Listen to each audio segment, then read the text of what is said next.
A chilly but sunny late November day here in Cincinnati. The two head coaches, Dennis Allen, who's the youngest head coach in the NFL at the age of 40, spent time learning the ropes under John Fox and Sean Payton.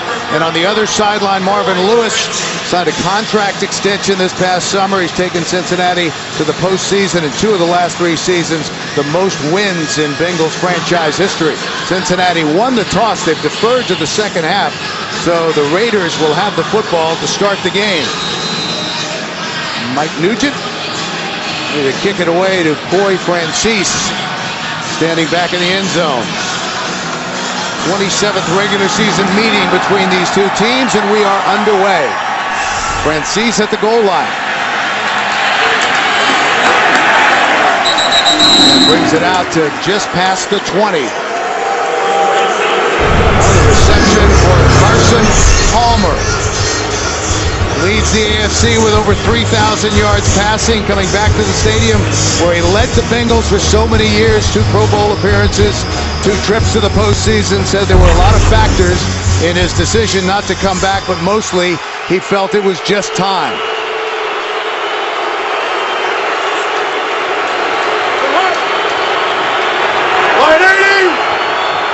From the 22.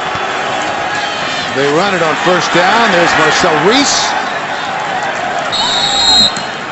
Brought down by Terrence Newman at the 30, a pickup of 8. Up front, the Raiders will have their hands full against this Cincinnati front, who's played very well. Khalif Barnes back last week after missing 7 games with a groin injury. Backs and receivers, McFadden and Goodson still out. So the Raiders will have to rely on Marcel Reese, coming off a 100-yard day last week against the Saints.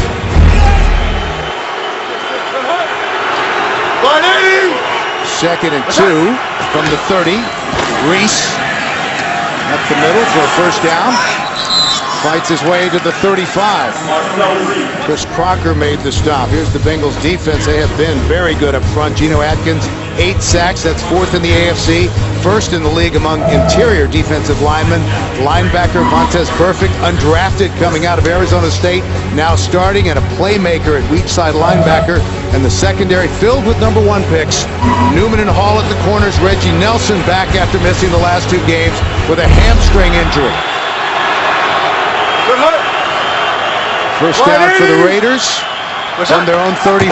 Opening possession of the ball game, and Carson is nailed. Geno Atkins,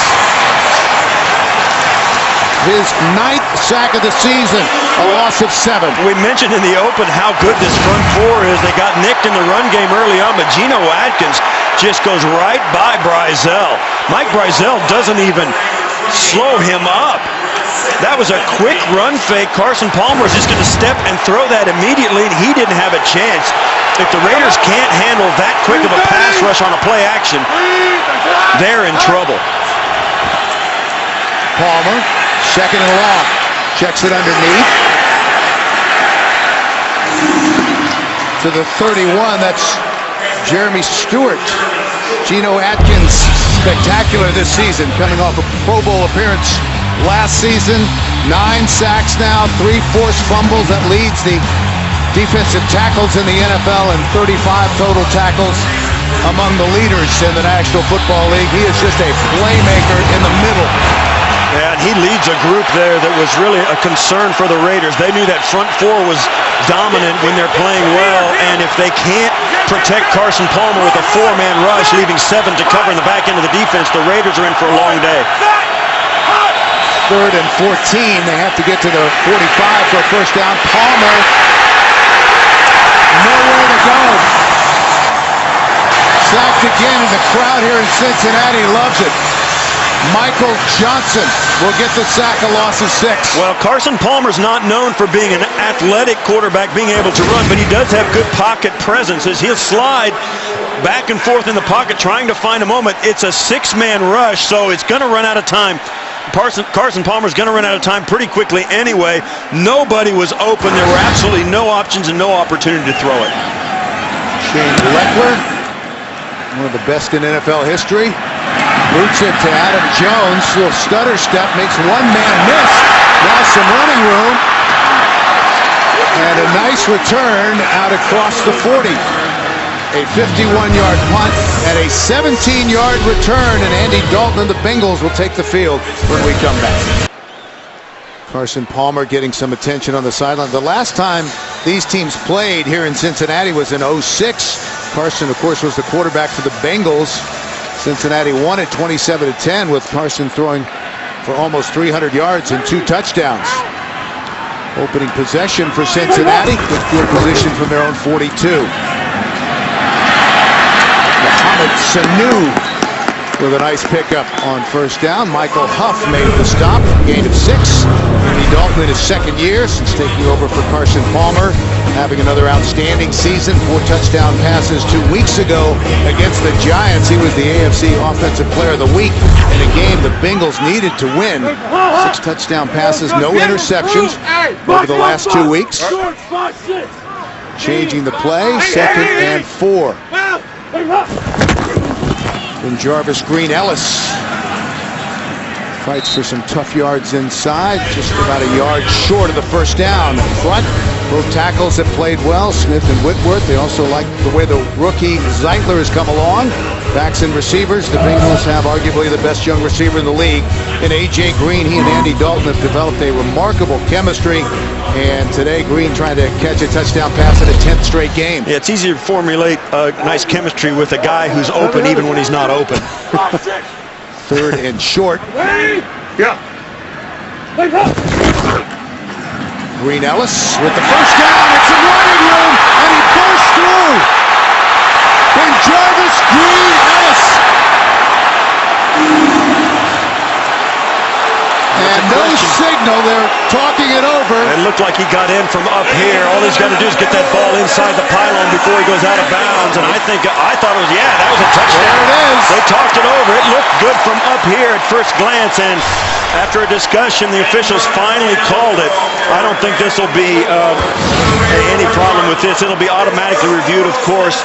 But he's inbounds, and yeah, there's no question. That is a touchdown. What a great effort by the guy they call Ben Jarvis Green Ellis. 49 yards, the first time that he has had a run of 25 yards or more since 2010. On a 3rd and short, you know the Raiders are going to try and dive into the line of scrimmage and try and stop this play. And once it popped that first level, it was a foot race. They will review the scoring play. Timeout on the field here in Cincinnati. We're back, still awaiting the review of the touchdown run. The call on the field was a touchdown by Ben Jarvis Green Ellis. Let's take another look, Steve. It was a little closer than what we first thought. That pylon is not part of the goal. It's out of bounds. So you'll see Green Ellis has got to get the ball inside that pylon. Now, if any part of the ball is, just the smallest part is on that white line before it goes in. Now, the white line, the front of the white line inside the sideline, and that's, I think this might be upheld. Although it's much closer than it appeared at first look. The ruling on the field is reversed.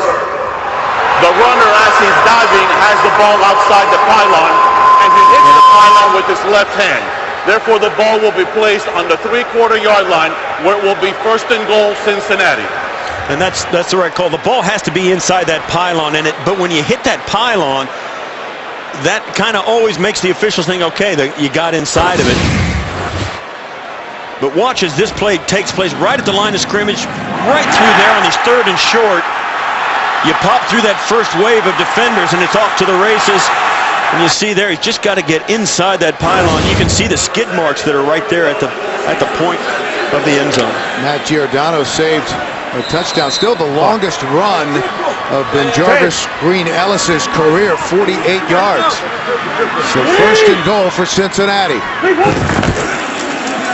Green Ellis. No signal. No signal yet. And for those of you who are college football fans, you'll know that a goal line stand does happen. You watched the football game last night. So hard to get in. It seems like a 3/4 of a yard is not that hard, but just short of the goal line and 2nd and goal.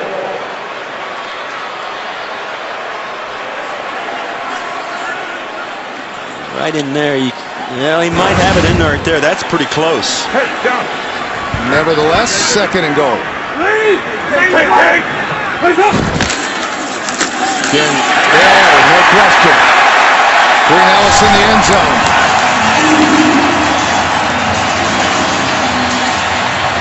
And Jarvis Green Ellis coming off his first 100-yard game as a Bengal. He rushed for 101 and a touchdown last week against the Chiefs, and an early score here against the Raiders. It's so difficult to make a stand with that field position, just inches off the goal line. The offense has all the advantage with the snap count. They can get a quick jump, power it in with those big bodies up front. In that case, on the 2nd attempt, there's no question. Mike Nugent going to try the extra point. So an explosive run from Jarvis Green Ellis puts the Bengals on the board. They lead it 7-0 here in Cincinnati.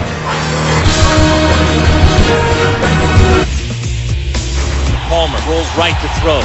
Throwing in Johnson. Yeah. Touchdown, Chad Johnson. And the Bengals are in the playoffs for the first time since 1990. That 2005 win over the Lions locked up the Bengals' first divisional title since 1990. It was Carson's 2nd season as the full-time starter here in Cincinnati.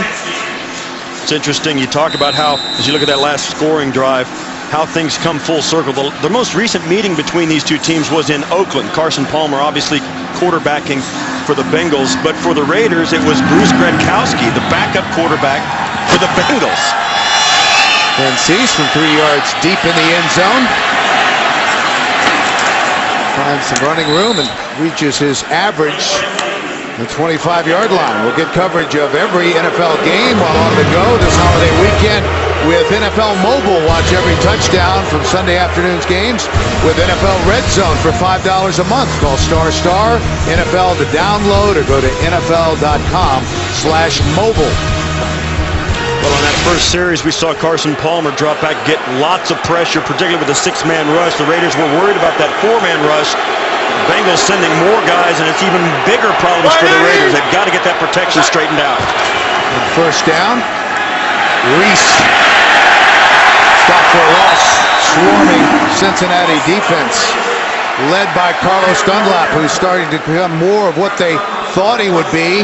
Coming out of the University of Florida, 2nd-round pick in 2010. I think his potential as a big, explosive presence off the edge is limitless.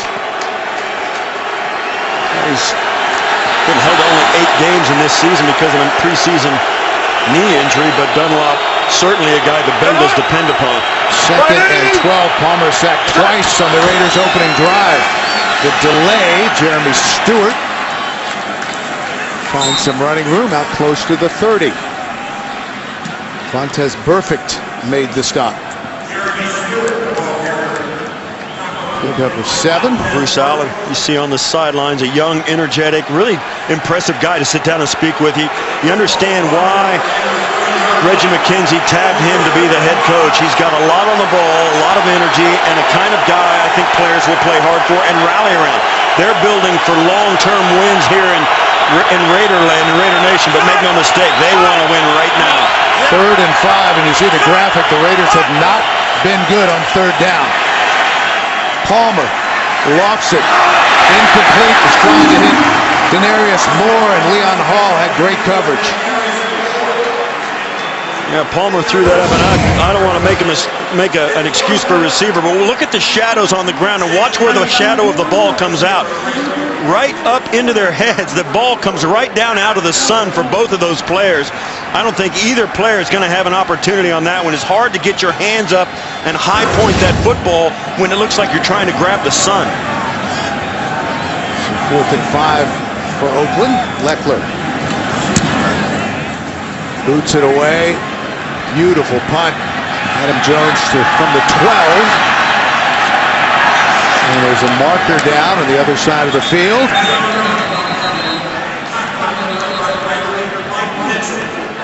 Jones brings it back. It's going to be a block in the back. During the return, illegal block in the back. Number 23 in the receiving team.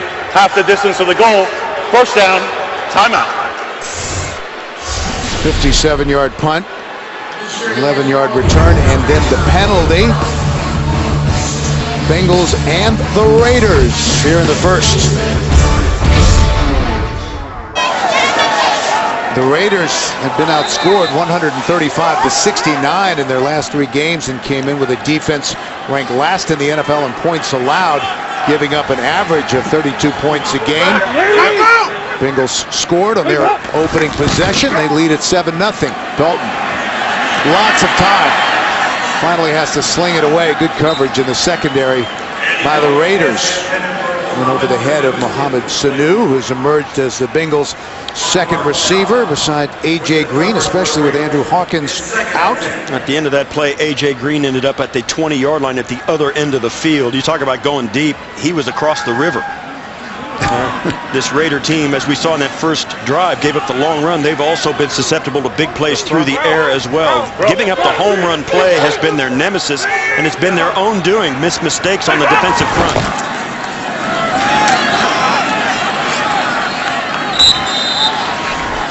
Sliding out across the 15 to the 16-yard line, and let's check in New York with JB and Shannon for an update. Pittsburgh likes this part of the game plan. Yes, JB, when you're down to your third quarterback and he hasn't played in a while, you need help from your defense, and the Steelers get it. Lawrence Timmons, 53-yard INT return for a touchdown. The Steelers are on top in Cleveland, 7-3. All right, let's take it back. Bill McAtee, Steve Tasker. All right, guys, thank you very much. The Bengals came in 1 game behind the Steelers and the Colts in the race for a wild card spot. Empty backfield for Cincinnati on 3rd and 6. Dalton. Across the middle. Who else? A.J. Green.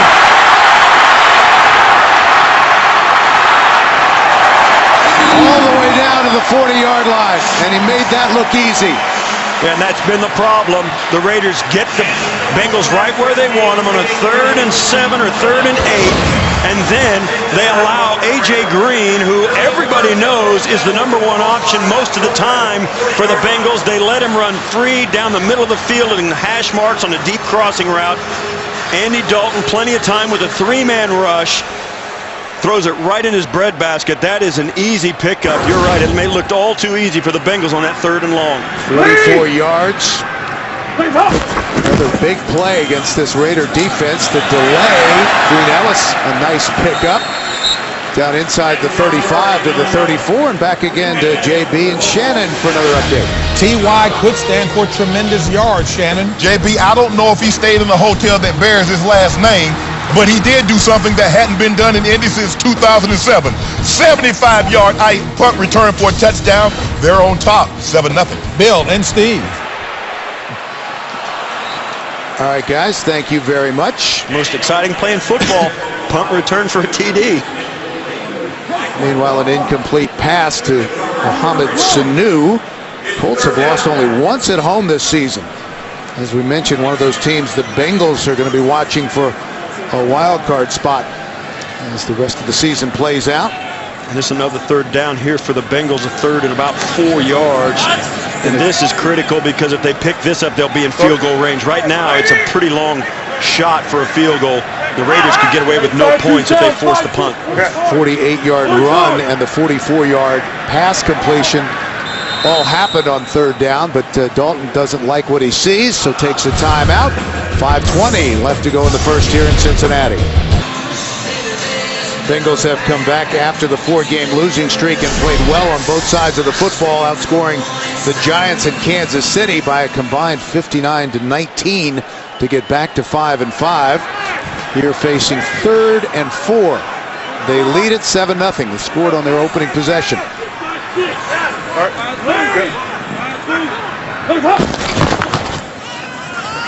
Sanu, who lined up in the backfield and fights his way for an apparent first down inside the 30. Mohamed Sanu. That's why he's in the lineup. He's so versatile. He's a wide receiver, but this is a guy who's done it all. I mean, he's a wide receiver, but they've given him the football He's also come out of the Wildcat, and you see here the patient run, lets the Raiders over pursue, and then sticks his head right down, bears his shoulders to the line of scrimmage, and gets a tough first down and a crucial first down for this drive. The rookie third-round pick out of Rutgers. So 1st and 10. Green Ellis with more running room. And a flag is down after a big gain by BenJarvus Green Ellis of 15 yards. Jermaine Gresham is holding his hands up like, I hope that's not on me, and I think that always means it is on him. Holding, number 84, offense. 10-yard penalty. It will remain first down. Gresham indeed called for the infraction. Right here. Working right there against Lamar Houston. And Houston, yeah, he's got his hand on the outside of Houston's left shoulder and holds him in, keeps him from spinning out to make that play. And that's a penalty. So that moves him back to the Oakland 39. It'll be 1st and 20. Green Ellis alone in the backfield. Short drop for Dalton. Quick out to the tight end, Orson Charles. Gets back close to the original line of scrimmage. Gain of 10. Charles starting to get a little more work here out of the slot. He's a 4th-round draft pick this year. We had 5 catches coming into the game today, but as this season progresses all around the league, you see guys emerge and rosters evolve and offenses evolve, and just like we see with Mohamed Sanu, Marvin Lewis getting more and more guys into the mix offensively, giving Andy Dalton more options than just A.J. Green. 2nd and 10. Dalton, center of the field. Gresham down inside the 5. Tyvon Branch saved the touchdown. A gain of 27 yards, and that's a good way to make up for a penalty. Well, you see here, Rolando McClain drops back, and he just hesitates as he catches BenJarvus Green Ellis coming out of the backfield. He stops retreating to get into that throwing lane. Up quickly, they throw the fade. Touchdown! Sanu, what a catch! He pulled that in left-handed, one-handed, and I was surprised that he got that second foot in. What a great throw by Dalton. You got to let this go before the guy's open. There's a catch, 1, 2. He got them both in. Great catch, tremendous ball skills by Mohamed Sanu, pulling it in one-handed and then cradling it for full control. No question about it. That's a touchdown. 3rd straight game that he's found the end zone. And they will review this automatically as well, as they did with BenJarvus Green Ellis's almost touchdown. The previous play will be reviewed. And we'll take a look upstairs. No question, it's going to come down to, did he have control when the first foot was down? And you see, there's no question that there's left foot's down and then the right one's in bounds, but did he have control when the left foot was down with just the one hand? See, there's the one-hand catch, there's foot's down, and I think there's no question he had control of it. Now, you can say he didn't have 2 hands on it or whatever, but the ball didn't bobble, it didn't move around. Seemed to me he had control of it. So how about the rookie out of Rutgers? He runs for a first down coming out of the backfield, and then with an apparent touchdown reception. Marvin Lewis told us, Mohamed Sanu, he's just earned his chance to be on the field. And you look at the guys they had, this is a team, and Marvin Lewis had 7 receivers on the active roster, more than any team in the league, and that's the reason. You think about, Hawkins, Andrew Hawkins, who's out of this game with an injury, and you can bring in a guy like Mohamed Sanu, who's the same type of wide receiver, and you understand why they kept all those guys. They've got some real playmakers, and that's huge for a team that already has A.J. Green as a #1 option. Sanu came in with 11 catches for 125 yards, all coming over the last 4 games. We had the opportunity to speak to Marvin Lewis just before the game down on the sidelines, and we asked him, how Andy Dalton's doing. Everybody's looking for that sophomore slump. He said, well, in the stretch of games we lost, we just didn't make the plays that were there to be made. Like we have tipped interceptions. He seemed very happy with Dalton's play, even though he went through a rough stretch. And I kind of have to agree with him. Dalton has a lot more on his plate this year, and he's handled it beautifully, just like he did a year ago as a rookie. Let's take another look, and if it stands, this will be replayed frequently. See, to me, that ball doesn't bobble or move even in the one hand when he pulls it in. But do they give him control with just the one hand? The ruling on the field is confirmed. The receiver gets control of the ball with one hand, gets 2 feet down, therefore we have a touchdown. And he did have control with one hand, and that was the key.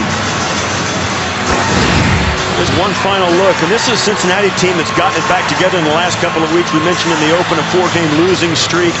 They're 5-5 now, and when you're making plays like this and playing as solidly offensively as they are with their front four defensively playing well, they look a lot like a playoff team. 21st touchdown pass of the season for Andy Dalton. They had two possessions this game and have scored a touchdown on both. Surpasses his touchdown total from a year ago. Nugent with the extra point, and the defensive woes continue for the Oakland Raiders in a quick hole here in week 12, 14-0. Dalton with a touchdown pass. 16 area youths who demonstrated healthy lifestyles were selected to join the Bengals and their mascot Who Day at today's game. Their selection was part of the NFL's Play 60 program that encourages kids to get 60 minutes of exercise a day. And you can tell by those faces they had a great time. And they've enjoyed watching the hometown Bengals jump all over the Oakland Raiders. 2 impressive drives by the Bengals to start this game.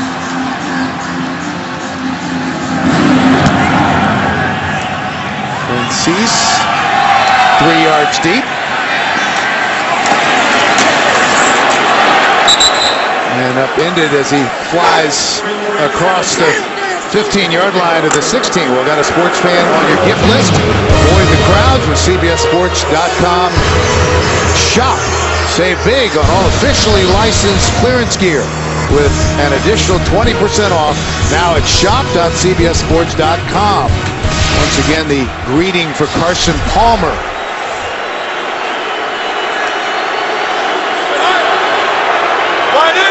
You have to try to bring the Raiders back once again.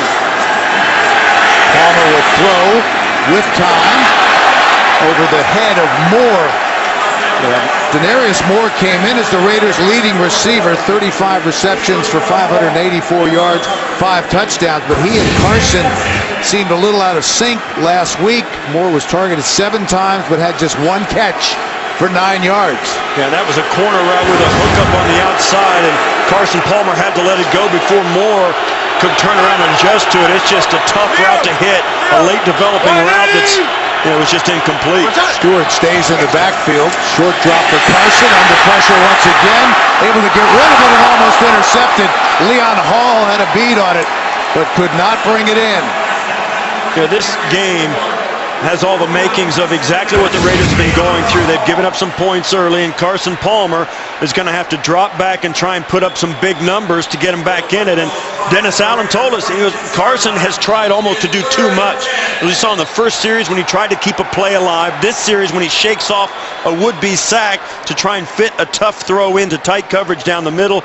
Once again, Carson Palmer is feeling the pressure to do so much for the Raiders that becomes counterproductive to their offense. And that is Leon Hall, the cornerback, holding his hand. Chris Crocker, by the way, was coming on that safety blitz, so he applied the pressure to Carson Palmer. But obviously Leon Hall in some pain. He has been solid at cornerback since coming into the league as the Bengals' first-round pick in 2007 out of the University of Michigan. And I think he caught that ball right on the tip of his finger and jammed it. So 3rd and 10, the Raiders have run 10 plays. 6 have gone for 0 or negative yardage. Trying to convert their first 3rd down. Palmer. Where does he let go of the football? that was Reggie Nelson, the other safety, coming on a blitz. Well, the Bengals are taking no prisoners here in the first quarter.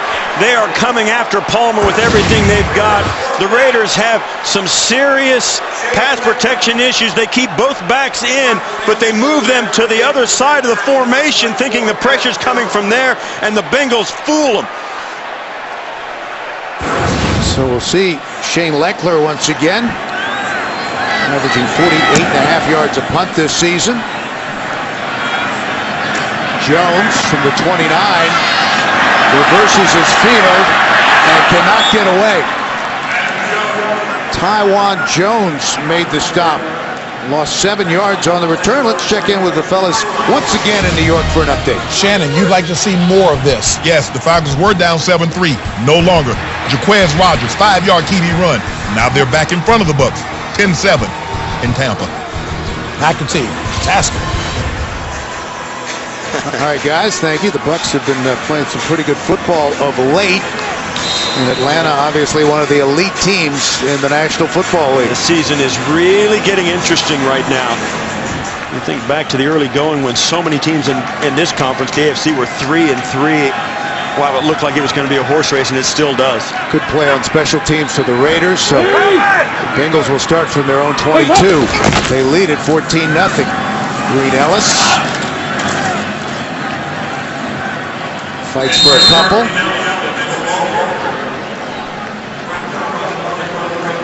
Look at the all these 5 players at the top are individual yardages compared to the Oakland Raiders at the bottom. They all have outgained the Raider offense, and I think it says as much about the Bengal defense as it does about the Raider offense. This Bengal defense has come in stoked to play against their old quarterback Carson Palmer, and Mike Zimmer is turning him loose. Dalton from the gun. Underneath, that's caught by Brandon Tate. It's going to be short of a first down by about a yard.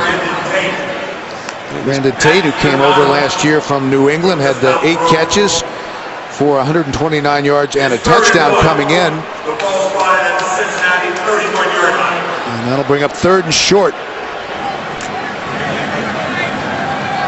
Bengals perfect on 3rd down. They've gotten 2 big plays on 3rd down as well.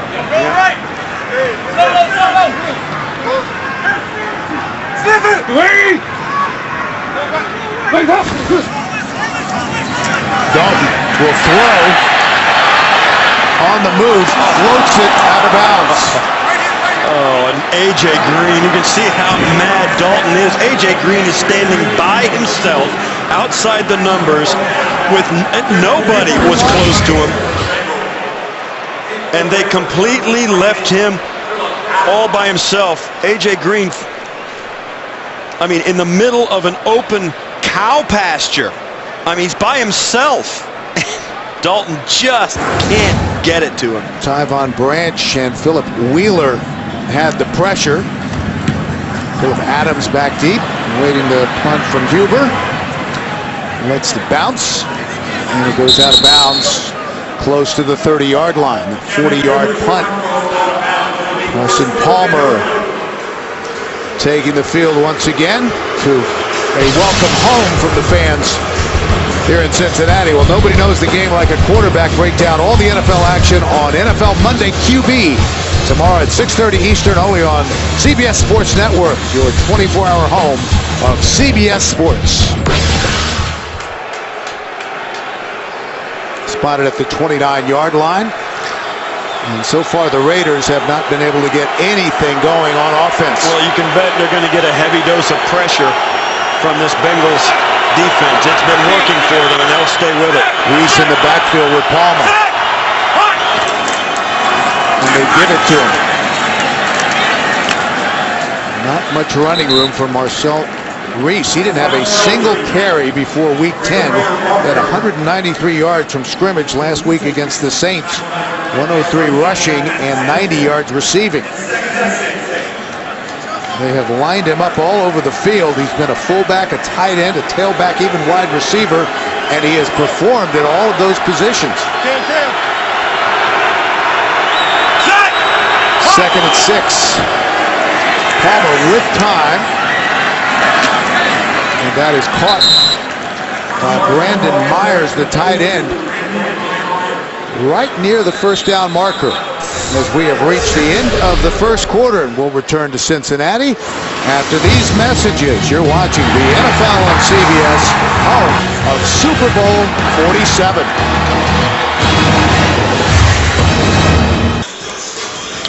We're back, ready to start the second quarter. 18 yards total offense for the Raiders, fewest since they played the Colts in December of 2010. Raiders have not been a great team recently when they've had to travel to the eastern part of the country. 8 straight losses. They haven't won a game in the eastern time zone since they beat the Steelers in Pittsburgh in December of 2009. First down.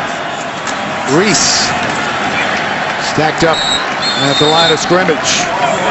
Well, we watched these Raiders offensively. We spoke to Carson Palmer and Marcel Reese, and of course Dennis Allen as well.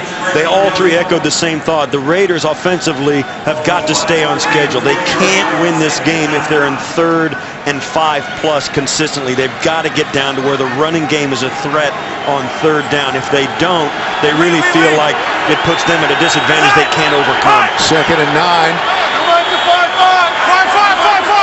Bengals were showing blitz. And here they come. Palmer able to get rid of it. That's caught. Nice grab by Jerron Kreiner, the rookie out of Arizona. He had his first career NFL touchdown catch last week against the Saints. And they want to get him more involved in the offense. That was good for 6 yards. Yeah, he's showing the ability, as you see here, tough high catch, but he does well after the catch too, pulling it down. Looks like he's going to gather himself to squirt forward for the first down. Got great ability after the catch as well. That's why they want to get him the ball on those short throws. Raiders still trying to convert a 3rd down.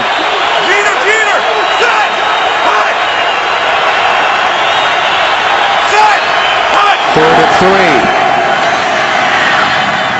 Incomplete. Trying to hit Darius Hayward-Bay, but Adam Jones had outstanding coverage.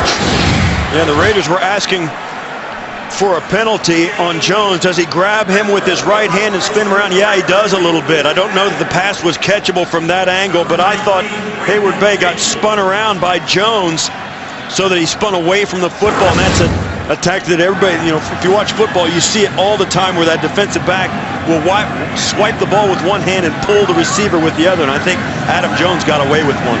So Brandon Tate on to return the punt. Winkler with another outstanding punt. The fair catch is made at the 10-yard line. A 43-yard punt. Back in Cincinnati, the Bengals lead the Raiders 14-0. Bengals coming off a season-best 189 yards rushing last week against Kansas City. And there's not been a lot for the Raider faithful to cheer for so far today. Dalton steps up under pressure and steps out of bounds. Nifty little run from Andy Dalton. Tremendous college career at TCU, 42 wins, including a perfect season capped by the victory over Wisconsin in the Rose Bowl. Let's take another look. And if you're Cincinnati Bengal fans, will notice that Andy Dalton, the new quarterback, runs a little better than Carson Palmer, the old one. That was a great play by a quarterback, gives up a 2nd and short, an opportunity really to take a shot down the football field on a big play. 2nd and 2. Dalton going deep, and Marvin Jones had about 3 steps, but Andy just missed him. And that's the big play attempt I was talking about. The Raiders come after him with a 7-man rush. They go completely man coverage in the back of the defense. McClain gets a shot on Dalton, but that's open. That was just underthrown behind Jones. If that was out on the sideline, Jones had a big play. And Andy was brought down hard, so 3rd and 2. Changing the play. They've given him a lot more flexibility to do that this year. Green Ellis.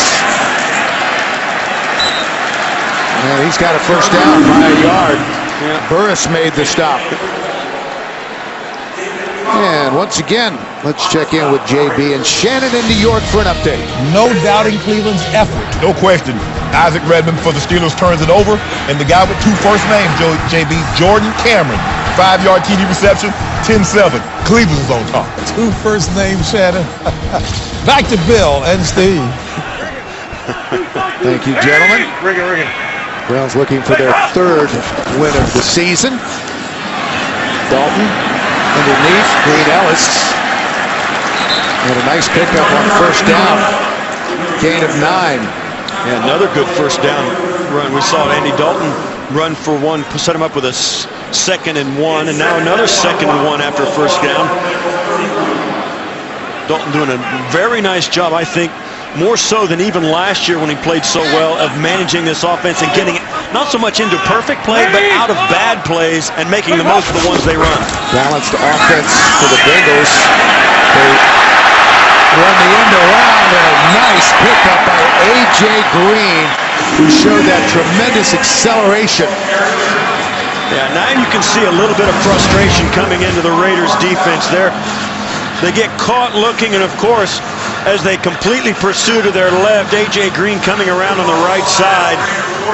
The Raiders getting caught. You can see everybody on the Raiders front 7 dives to the left, thinking it's going to be a run for that first down yardage, and they give it to A.J. Green on the misdirection and caught the Raiders completely unaware. And a nice block by Gresham to spring Green. Dalton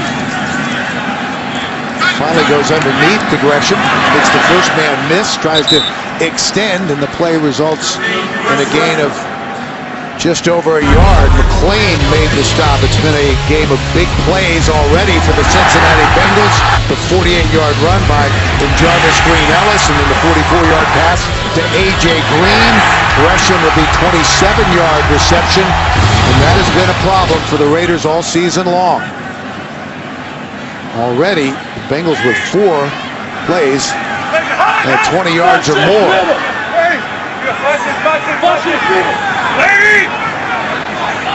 2nd and 9.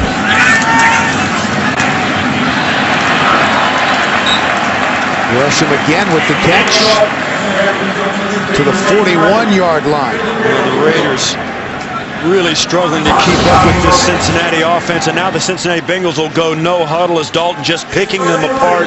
The Raiders have tried pressure, they've tried coverage, they've tried pursuit, they've tried everything, and nothing has phased Andy Dalton and the Bengals offensively.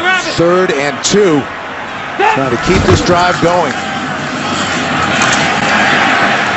Green Ellis with a first down. And that's why when you get a good play on first down, like the Bengals have done a couple of times on this drive, you're not hesitant to try and go for the home run on 2nd and short, because you have such confidence in Green Ellis to just get that first down on the 3rd down run. The Raiders have had no answer, so the Raiders are completely at their mercy at this point. Up-tempo offense for the Bengals. They already lead it 14-0. Dalton. Green Ellis caught from behind. Never really could get going. Rogelio Hansen made the stop. He's a player that Dennis Allen singled out as a bright spot on that Raider defense that has obviously struggled at times in his 8th year out of Texas Tech. Well, in the midst of every rough season for every team around the league, and they all have them, guys seize that opportunity to make a name for themselves. Julio Hansen is one of those guys. Cedric Pierman has checked in. He's in the backfield. And they give it to Pierman, who fights his way and picks his way. Still on his feet. What a run.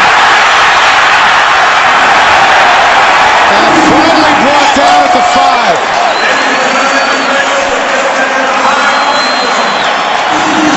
31 yards for Pierman. Another big play, and this one right out of the running game. An off-tackle play to the right. Pierman breaks through the front line, sheds a couple of tackles, and that's it.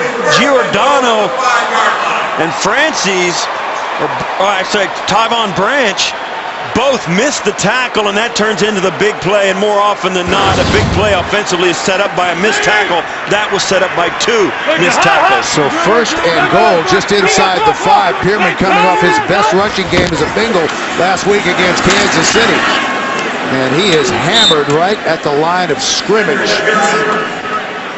Miles Burris, who opened the season at weak side linebacker, brings the hit, the rookie out of San Diego State, 4th-round draft pick. Second and goal.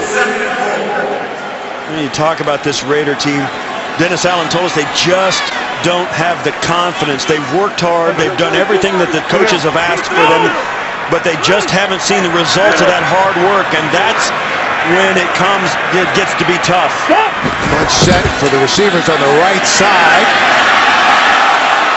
Wanted to hit A.J. Green, but there are a lot of white jerseys over there, including Michael Huff. And Michael Huff not letting A.J. Green get off the line of scrimmage. He's going to not let him get to the corner. You see how he cuts him off and then turns for the football. That's well defended by Michael Huff, who moved up there from the safety spot for the Raiders and done a pretty good job thus far, although the Raiders struggling to stop this Bengals team who's really hitting on all cylinders. Third and goal. A.J. Green looking for his 10th consecutive game with a touchdown reception. Mohamed Sanu with his second touchdown catch of the game.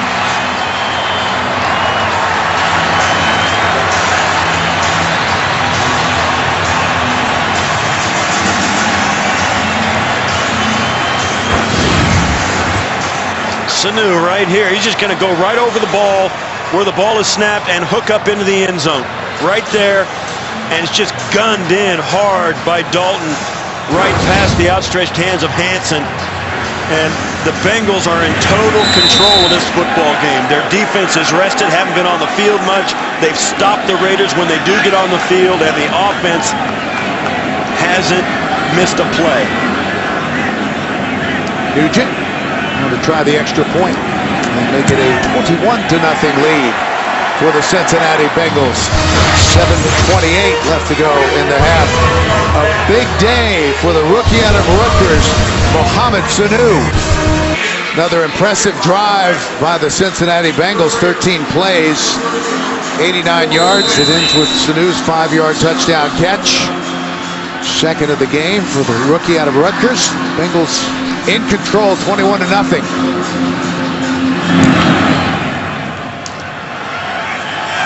Francis from 3 yards deep.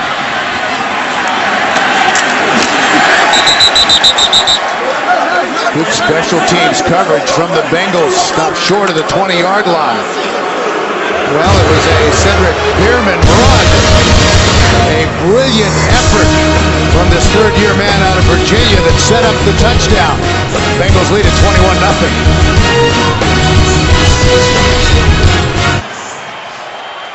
The Oakland Raiders with only 25 yards total offense so far. They take over, 1st and 10 from their own 19. The Cincinnati defense has been outstanding today. Stewart. No room to run. Geno Atkins made the stop. Well, thanks to you, our generous viewers, the American Red Cross has been helping thousands affected by Hurricane Sandy get back on their feet. On this Thanksgiving weekend, we want to thank all of you for making a real difference. Learn more at redcross.org.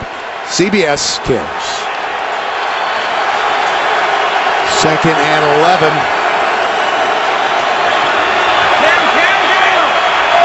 Carson Palmer trying to get something going against some of his old teammates that have not been very hospitable. Time there and close to a first down. Brandon Myers, the tight end. Young tight end the Raiders think has a very bright future. A gain of 10. Burfict made the stop.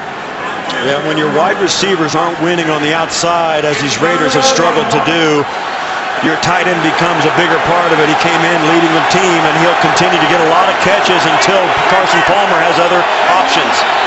Still trying to convert on 3rd down. 3rd and 1. They'll go from the shotgun. Palmer, the ball's out quickly. Again to Myers, and forward progress will get him that first down. Reggie Nelson made the stop. This is just a quick little out route. Palmer gets rid of the football immediately. That's a lot of that has to do with the design of the play, obviously, but you call that play because Palmer is not going to have time to sit back there and let a deep route develop.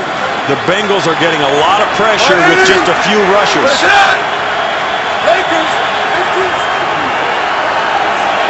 Again, Palmer changing the play. It is loud in here. First down. They run it. Jeremy Stewart, he's the rookie free agent out of Stanford. Started training camp with the Jets. Signed to the Raiders practice squad at the beginning of the regular season. Made his NFL debut with 22 yards on 7 carries in Week 10 against the Ravens.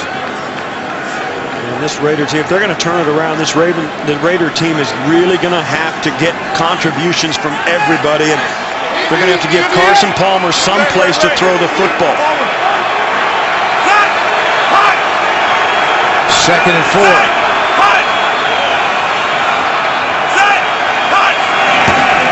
The delay. Stewart just wrapped up as he got the football by Reggie Nelson. Yeah, and that's going to be a loss of 1 on that play as well. Watch, he's just going to hand the ball here, and then these linebackers and the defensive and the safety are going to come up and just not bite at all.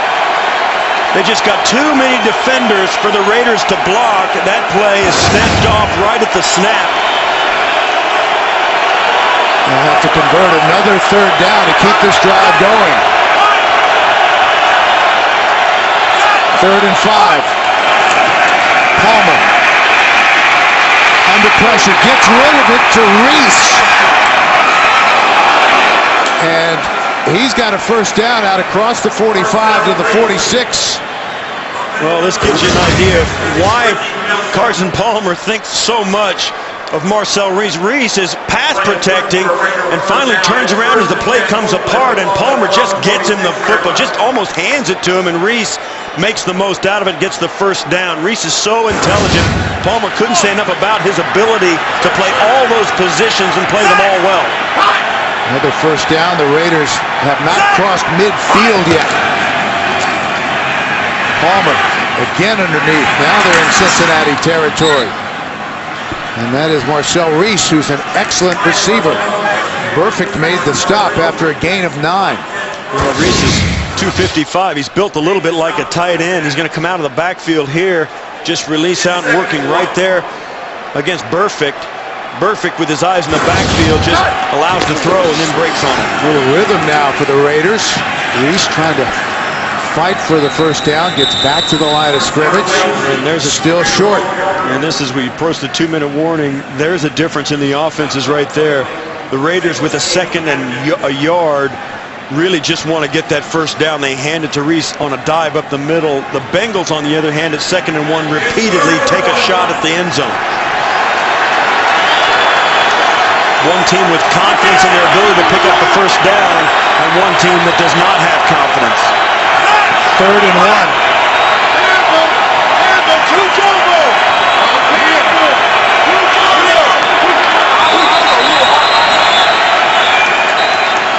And they can't get the play off before the 2-minute warning. 21-0 Bengals. The first 4 drives for the Raiders resulted in just 25 yards already. On this drive, they've covered 36 yards and facing 3rd and 1.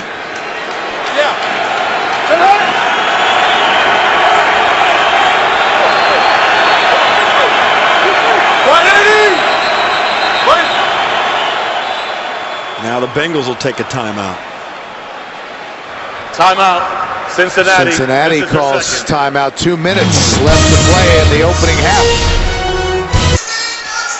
Coming up on the Verizon Halftime Report, Join JB, Dan, Shannon, Boomer, and Coach Cowher for all the latest NFL scores and highlights from Week 12. That's all coming up on the Verizon Halftime Report. So after the Cincinnati timeout, 3rd and 1 for Oakland.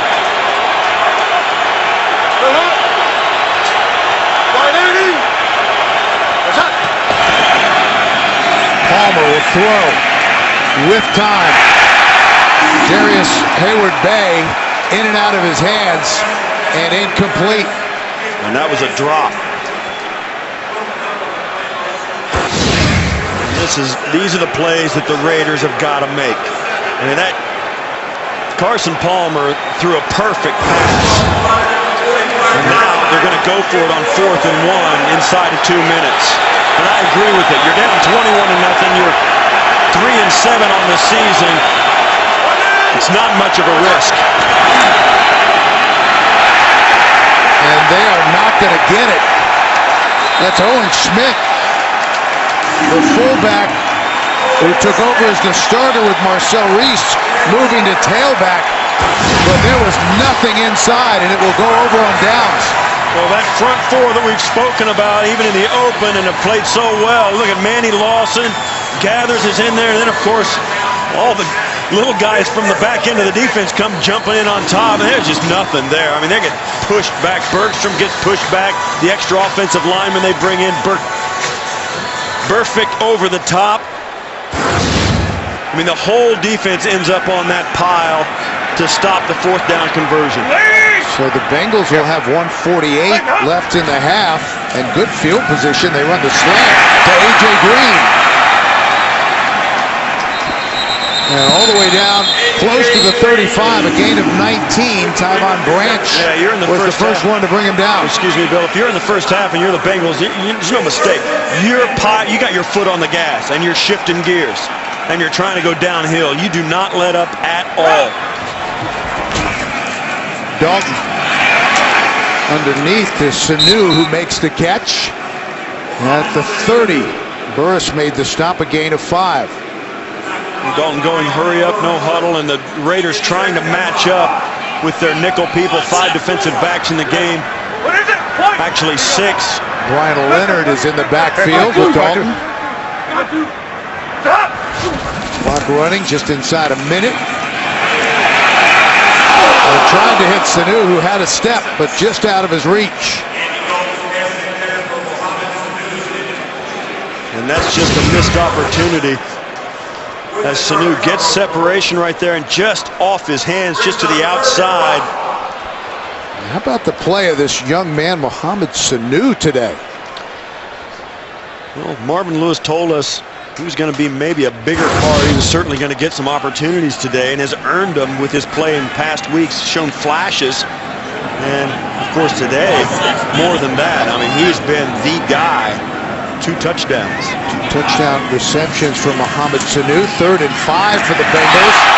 A.J. Green tried to extend, but could not bring it in before the ground forced him to let go. And you talk about what's happened to the Bengals offensively. That play by Sanu just off his fingertip, and this one by A.J. Green. What a great route at the top, and we've seen him make that catch, that exact catch before. He's disappointed. That was a missed opportunity by the Bengals to go in closer with a bigger opportunity to end with a touchdown instead of a field goal attempt. So Mike Nugent, who missed a field goal attempt of 50 yards last week, comes in to try this one from 48 yards away on 4th and 5.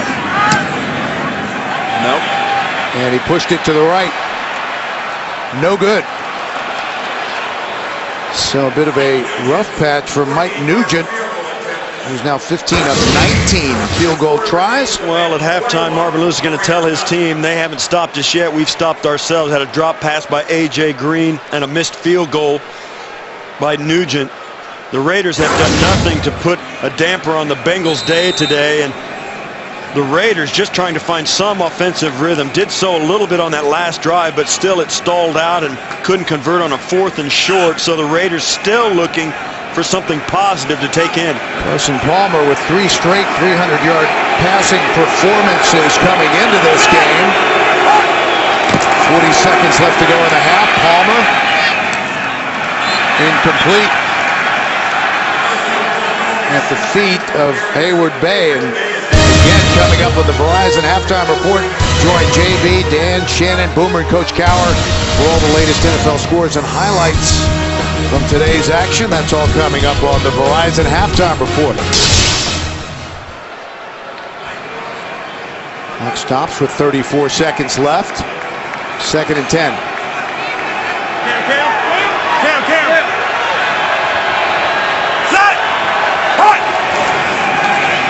Palmer, center of the field.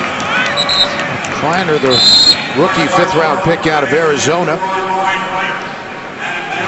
Timeout on the field after the pickup of 10. 21-0 Bengals. And we're back after the timeout. 28 seconds left to go in the half. Raiders have it near midfield. Kleiner in motion. Palmer.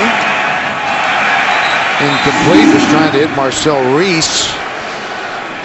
Yeah, that play would have gone nowhere anyway. We've been talking about the numbers Carson Palmer's been putting up at this stretch of the season. Big numbers passing, and this game will give you an indication as to why that's happening. Raiders falling behind 21-0 in the first half. Carson Palmer dropping back just about every play, trying to get something going for this offense. And once again, the Raiders find themselves in that position. 23 seconds left in the half. Palmer. And that's a catch and a first down by Myers, the tight end. Now Aluga made the stop. A gain of 12. Raiders take another timeout. They have one remaining. 17 seconds left to go in this opening half. And tomorrow on CBS, is she a psychoanalyst or just plain psycho? Catch an electrifying new Hawaii 5-0 tomorrow, only CBS. Shane Leckler over there with Matt Leinart. Interestingly enough, Shane Leckler is the emergency quarterback as well for the Raiders, sitting there by Leinart. Played quarterback in his college days at Texas A&M. They've had a pretty good quarterback this year. Might just win the Heisman Trophy. 17 seconds left in the half. Janikowski has a big leg, so they might be able to get on the board at the very least. Palmer, intercepted. Tipped away and intercepted. Walker tiptoes up the sidelines and out of bounds with 8 seconds left in the half. Well, 8 seconds with a timeout gives Cincinnati a chance to throw a football, catch it, and get down and call a timeout and try for the field goal. Carson Palmer, this ball gets tipped by Reese right into the waiting hands of Crocker. It looked like for a moment it was going to be a pick six, but the Raiders do a nice job rallying, and the offensive linemen all come over and take the angle to shut him off outside field goal range. And now they're moving the play back all the way to the 48-yard line. Third interception of the season for Crocker, and that may have been where he stepped out of bounds.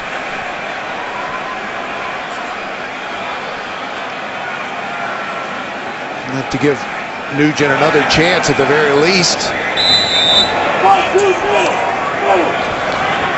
Enough time to run a play. Bengals have one timeout remaining. Dalton again with time. Middle of the field. And let's see if they got it in time. The clock says zeros, but there's no question Cincinnati got the timeout before the clock ran out. At least they thought they did. 2 seconds, you can see there. Please reset the clock to show 2 seconds. 2 seconds, please. Cincinnati has called their final timeout of the half. This will be a 30-second timeout. Reset. Thank you. Riveron confirming the additional time. That was good for 11 yards. Well, Mike Nugent's going to get another shot. This will be about 55. That's a big kick.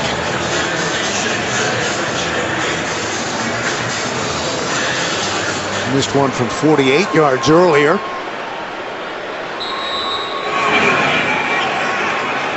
Wants to extend the Cincinnati lead heading into the locker room. Tyvon Branch underneath the goalpost. Look for him to return it if it comes up short. 55 yards away. Got it!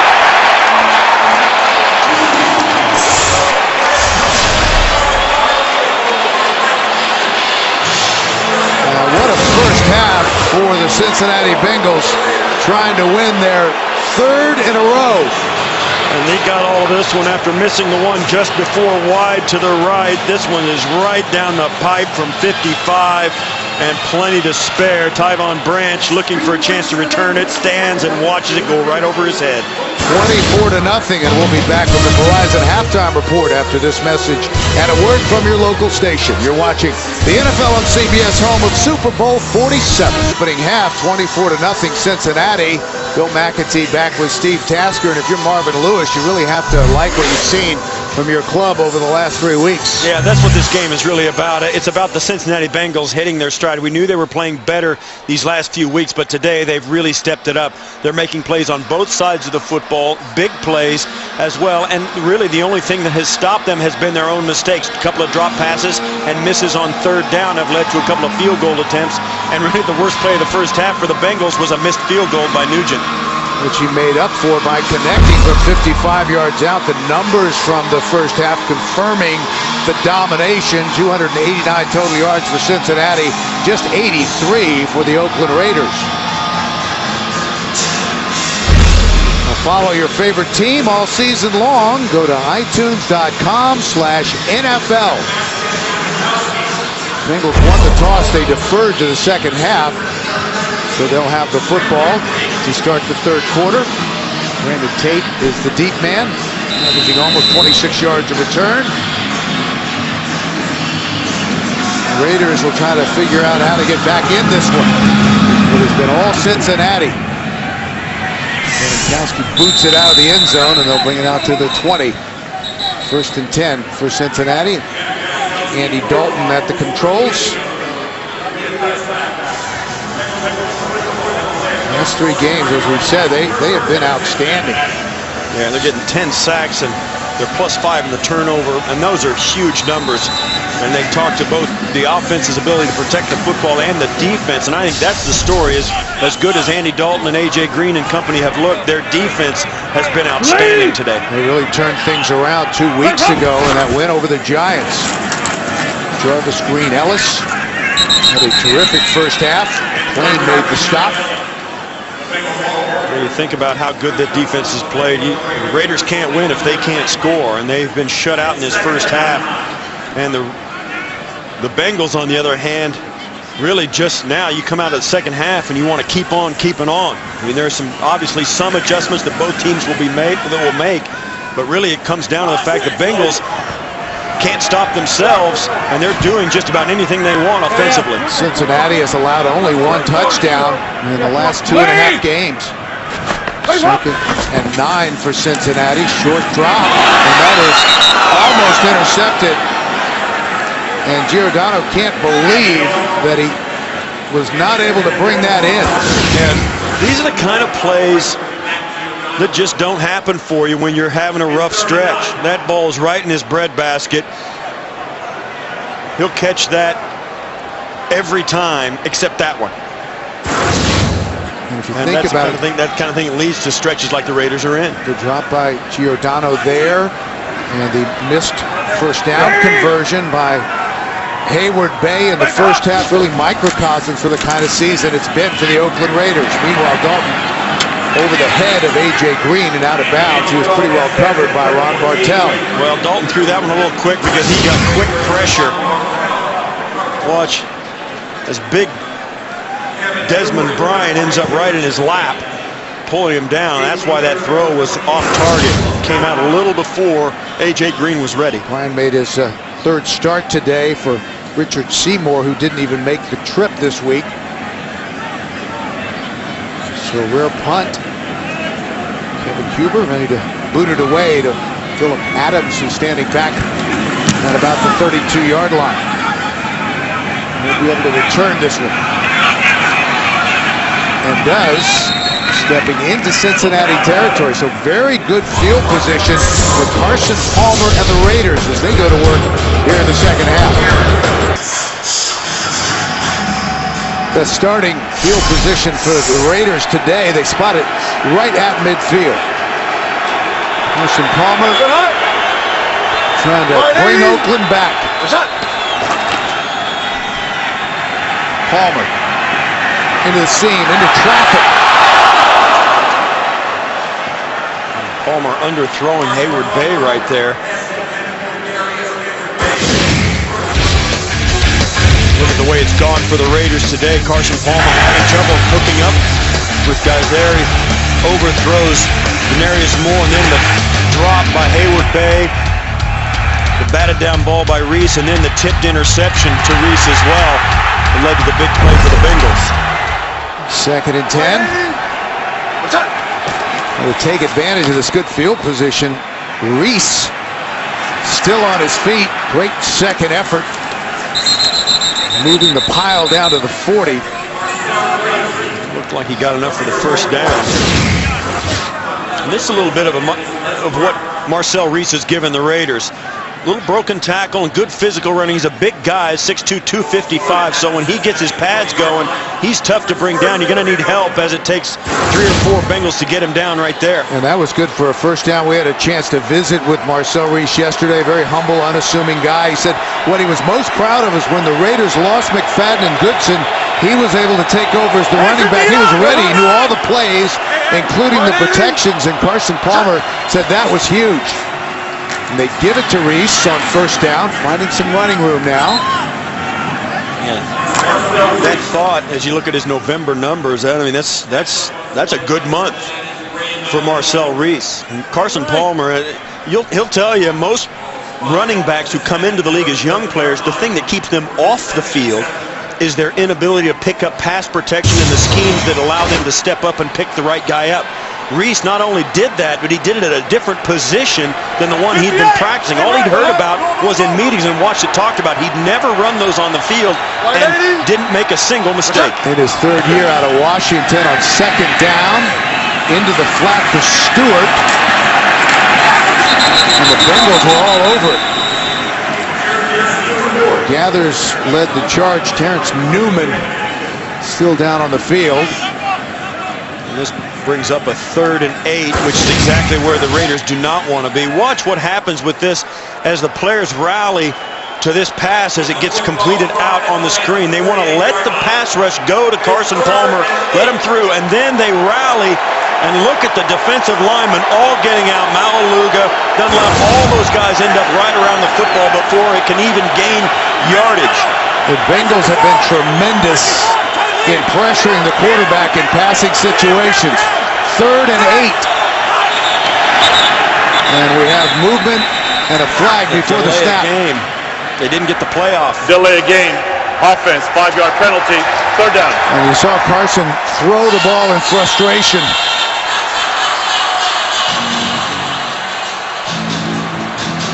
And that'll push him back 3rd and 13.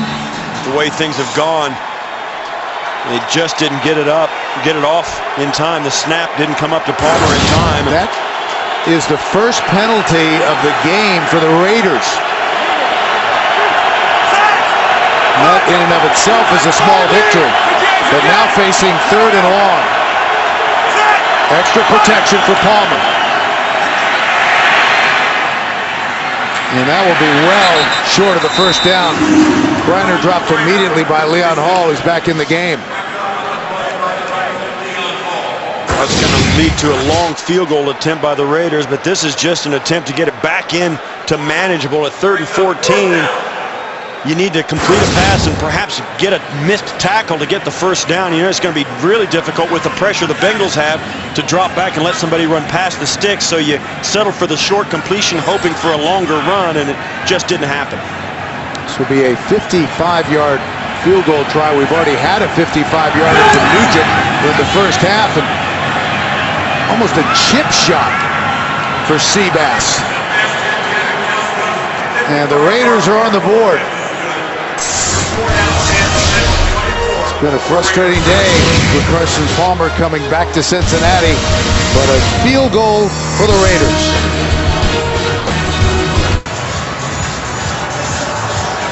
Sebastian Janikowski with the 55-yard field goal. He's missed only once this season, and that was a 64-yarder with time running out against Jacksonville. Now 23 of 24 on the season. Points on the board for the Raiders with 10:28 left to play in the third. Tate, he's going to bring it out. And hit as he crosses the 15. Vote to send your favorite players to the 2013 Pro Bowl in Hawaii. Vote online or with your mobile device at NFL.com/Pro Bowl or text Pro Bowl to MyNFL. You vote, they play.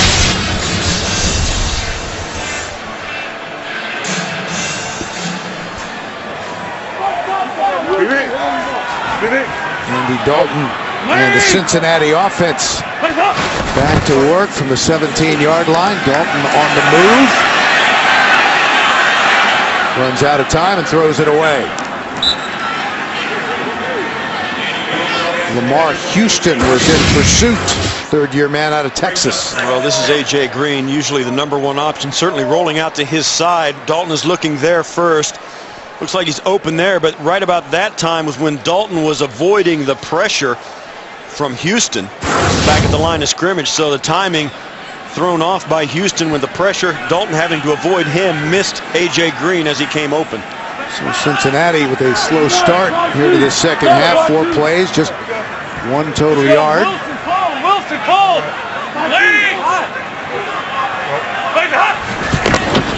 Keep it on the ground. Green Ellis out to the 22. Hansen made the stop, a gain of 5. And you can tell the Cincinnati Bengals offensively are at a different tempo than they were at the end of the first half, let alone the fact they were in a 2 minutes. They were trying to hectically come back and score some more points before halftime, but now they look up at the scoreboard with a 3-touchdown lead, and you can just sense that they've taken a deep breath. Facing a 3rd and 5, Brian Leonard goes out to the top of your screen. Empty backfield now for Dalton. 24. And 3rd and 5. Incomplete, intended for Sanu. Crowd looking for a flag. They won't get one. Celio Hansen had the coverage, and the Bengals will have to punt. Yeah, Hansen working on the slot.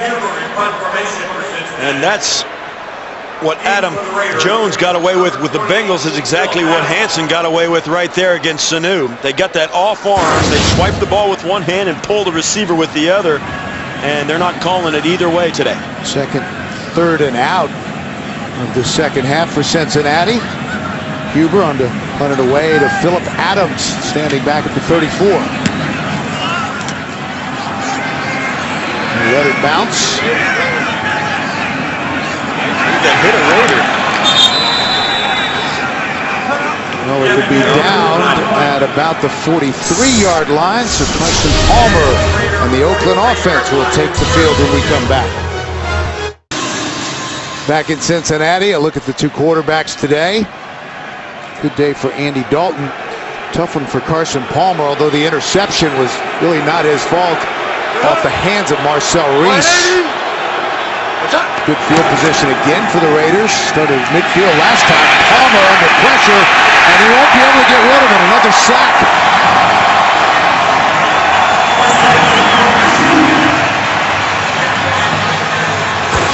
Dunlap and Gilberry back there with Ray Malaluga. Right here, as you'll see him coming off the corner.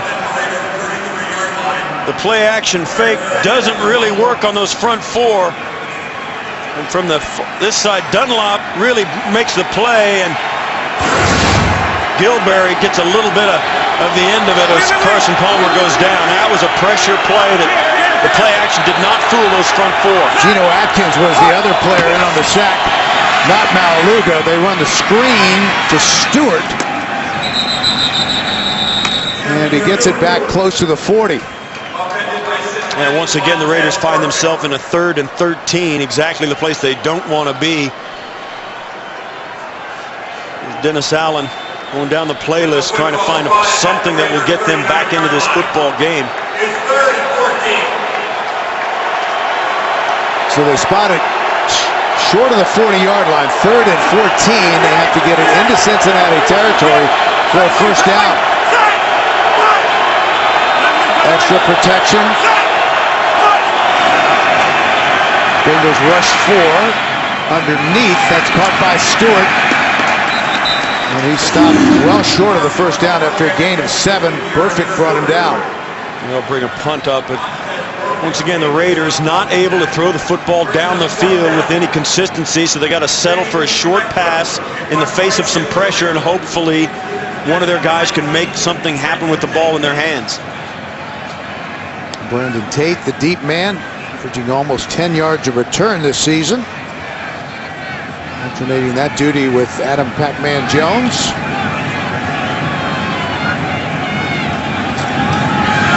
Reckler. End over end. Scooped up at about the 12-yard line and out of bounds. Goes Brandon Tate. A 42-yard punt. 24-3 Bengals. Couple of 3 and outs for the Bengals here in the second half as they take over 1st and 10 from their own 15. They lead it 24-3. 55-yard field goal by Sebastian Janikowski, the only points of the day for the Raiders. Into Robert Green. Michael Huff made the stop. A.J. Green trying to do something pretty special today. He's already just the 2nd receiver in the last 48 NFL seasons to have a touchdown streak of 9 games or more. Right now he's tied with Lance Allworth, who caught 9 straight for the Chargers back in '63. If he gets one today, that'll tie Steve's favorite player, Elroy Crazy Legs Hirsch, who caught touchdown passes in 10 straight games for the Rams at 51. Of course, the all-time record, Jerry Rice, 12 straight back in '87 for the 49ers. 2nd and 9. From the gun. Dalton, a couple of pump fakes, and down he goes. Philip Wheeler powered his way into the backfield for the sack. Yeah, it comes on a late blitz as Benjarvis Green-Ellis stays in to block. Wheeler blitzes. He's got Green-Ellis in coverage, so when Green-Ellis blocks, Wheeler's free to blitz, and Dalton couldn't get rid of the football in time. Great pressure package by the Raiders to get back there. Brings up a 3rd and very long. One of the few 3rd and more than 3 or 4 that we've seen Cincinnati face the entire game. Have to get it out past the 25 for a first down, incomplete. And the Bengals continue to sputter on offense here in the second half. Well, I said earlier in this half, the second half, that the Bengals had taken a deep breath offensively, and it shows up. That's the difference between playing extremely well in the league and just having a rough time. You see the Bengals come out, hit on all cylinders, and when the pressure's off, they got a 3-touchdown lead. All they do is just kind of stand up and look around, and it's over. They can't get it back, and they look a lot like the Raiders looked in the first half. With Adams standing at midfield. Raiders again will have great field position. Makes the fair catch at the 48-yard line. Carson Palmer taking the field after the 44-yard punt. A brisk late November day here in Cincinnati as the Raiders take over near midfield. Good field position once again. They trail 24-3. Reese still on his feet, and he chugs his way for a first down to the 40. Marcel Reese. Well, as he comes in, breaks this tackle, we'll see if he goes down. I don't think so. Looks like a good spot by the official as he cuts it back. And all the teams in the NFL are running this stretch play where the running back takes off parallel to the line of scrimmage, then picks his spot. The Raiders ran it really well on that play. That was good for 12 yards. Whistle before the snap. Ball start, number 69 offense. 5-yard penalty, still first down. Khalif Barnes called for the infraction. Tomorrow, when two broke girls get a business opportunity, they'll do anything to make it happen. Catch a new episode. Two broke girls tomorrow, only CBS. Second penalty for the Raiders. 2 as well for Cincinnati. 55! They move it back 5, 1st and 15. 180! Reese alone in the backfield. They give it to him. Gets to the outside. Another nice run by the third-year man out of Washington. Chris Crocker made the tackle after a gain of 15. Yeah, it came out of his shoe at the end of that. Ray Maualuga takes a little bit of a poor angle. And right here, those linebackers, Maualuga goes behind the block instead of down the line of scrimmage. Great job outside by Kreiner, pushing Adam Jones off the ball, keeping him at bay, pushing him down and allowing an extra 5 or 6 yards of yardage to be picked up. Jeremy Stewart has checked in as the tailback, and they give it to Stewart, trying to right side. Some nice blocking up front for the Raiders, and another nice pickup. Vontez Burfict made the stop. Now it looks like the Cincinnati Bengal defense is taking a deep breath. The Raiders continuing to press on, getting deeper into Cincinnati territory than they've been all day. Usually the best drive of the day for the Oakland Raiders. 48 yards on the ground in this half. Bengals have struggled on offense here in the third quarter. 2nd and 2. They run it again. Reese. Close to the marker.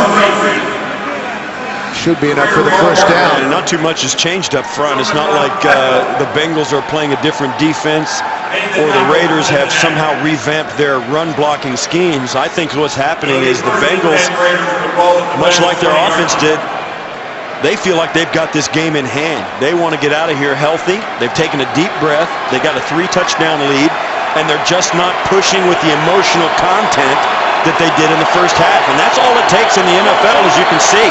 The Raiders are not a different team.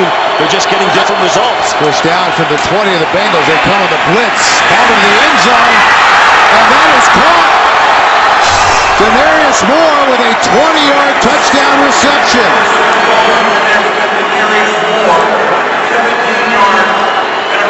And Carson Palmer throws up a beautiful little rainbow right into the back of the end zone, throws it extremely early, throws a lot of arc on it, kind of falling backwards off 2 feet, jumps and tosses it. You can see that Moore had to really step on the gas to get there right on his fingertips. You see as he's braking, he was breaking across the goalpost. Palmer threw it right down the middle. He had to adjust. And he got away from Leon Hall, so Janikowski on to make it a 14-point game. And it's good, so with 2:21 left to go in the third. The gap has narrowed. 24-10 Cincinnati, and while we've got a moment, let's check in once again with JB and Shannon in New York for an update. Turnovers hurt. Yes, the 4th one of the day committed by the Steelers lead to this. A 15-yard TD run. Trent Richardson. They're on top. 2014 over the Steelers. Back to Bill and Steve. Well, that's a game that a lot of these Cincinnati fans are watching very intently. The Bengals trying to walk down the Steelers in the standings and getting a little help from the Cleveland Browns and the Steelers with their turnovers. Bengals came in, as you saw the graphic, one game behind the Steelers in the race for a wild card spot. They'll play Pittsburgh in Week 16 before finishing up the regular season here at home against the Ravens. Well, one thing about this Bengals team, in years past under Marvin Lewis, they played pretty well against the teams they're supposed to beat. They've kind of split with teams that are even with them in the standings, but they have not played well in teams that were favored against them. And that's something I think they've got to get over if they're going to make any headway in the playoffs. Certainly, they've got to beat teams that people don't think they can beat. Sails out of the end zone. Let's take another look at the touchdown. And right before the snap on this last touchdown, you'll see here, these guys get a little bit confused as to what's happening, who's going to line up. They don't get lined up. Moore comes off the ball. He's single covered with all that space to work. He gives a nice double move to the post, and with all that space, no safety help, the Bengals got caught flat-footed, and Carson Palmer made him pay for it. Sixth touchdown catch of the season for Moore. Bengals, 1st and 10. Then Travis Green Ellis tries the right side. Good for a yard. Yeah, now the Raiders, with a little bit of life, down 14 points instead of 21, and a lot of time left in this game. And believe me, the Raiders know this, and I think the Bengals kind of feel it as well. Once a team has turned it off like the Bengals seem to have done here in the third quarter, it's really difficult to turn it back on. Bengals haven't gotten past their own 22 here in the second half. 2nd and 9. Dalton goes short. Orson Charles, the tight end, dropped immediately around the 25 by Rolando McClain, a gain of 4. And in situations like this, it's all about the players on the field for the Bengals having leadership. Andy Dalton, A.J. Green, Whitworth, left tackle, the offensive line, somebody defensively like Maualuga. They've got to step up and not let this game get out of hand and let the Raiders back in it. The Bengals leadership, those players got to step up. Cincinnati trying to avoid another 3 and out here in the second half. 3rd and 5. Dalton, and he's sacked. Matt Shaughnessy with 3.5 sacks on the season now. And again, the Bengals are going to have to punt. Well, the pressure's going to come from way outside. You see on the right side of the defense, Shaughnessy just comes in way outside the left tackle. And the Bengals have to spread out to get there, and they just can't. From the 38, Adams. They string it out, and he goes out of bounds. Well, a big one coming up Saturday. BCS title shot is on the line when A.J. McCarron and the Crimson Tide roll against Aaron Murray and the Bulldogs of Georgia in the SEC Championship. It all begins with CBS College Football Championship Saturday and College Football Today. That's next weekend here on CBS. The winner gets a shot at Notre Dame. Both those clubs coming in. Man, what a game that's going to be. It's going to be exciting. Wow, what color. Georgia and Alabama will start the national championship game. Raiders keep it on the ground. Good penetration, but unable to stop Stewart, who gets to the outside and into Cincinnati territory. Geno Atkins is the one who had the penetration. Atkins continuing to play at a high level. Stewart gets up holding his back and hurt a little bit. Now he's trying to skip it off as the third quarter comes to an end. The Raiders once again with outstanding field position. 24-10 Cincinnati will return to Paul Brown Stadium after this message and a word from your local station. You're watching the NFL on CBS, home of Super Bowl 47.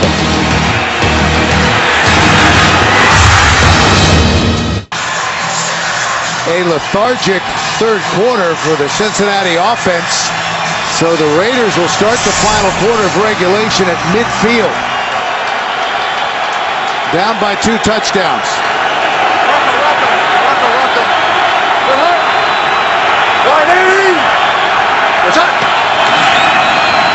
Palmer will throw. Ball is loose. And the Bengals have it. Well, it was a good third quarter while it lasted for the Raiders, but with the opening play of the fourth, the Bengals bring pressure once again, and Manny Lawson gets a shot on Carson Palmer, swipes the ball away, and it comes right into the hands of Ray Maualuga. Exactly the kind of play that we were speaking about when you need a leadership When you need a leader on your team to step up and make a play, it can come from anybody. Manny Lawson with the big swipe leads to the first positive play for the Bengals the entire second half. And Maluga was locked up with Marcel Reese, so he was right there when the ball came out. And Jarvis Green-Ellis on first down, close to the 40, a gain of 6. So a big turnover for the Cincinnati Bengals. You know, it's interesting you talk about the Bengals. It's a team for over the decades have never, well, not in the last 30 years, have put together back-to-back winning seasons. They don't finish very well, and today was a really good example of that in the third quarter. Green-Ellis again from Jarvis Green-Ellis.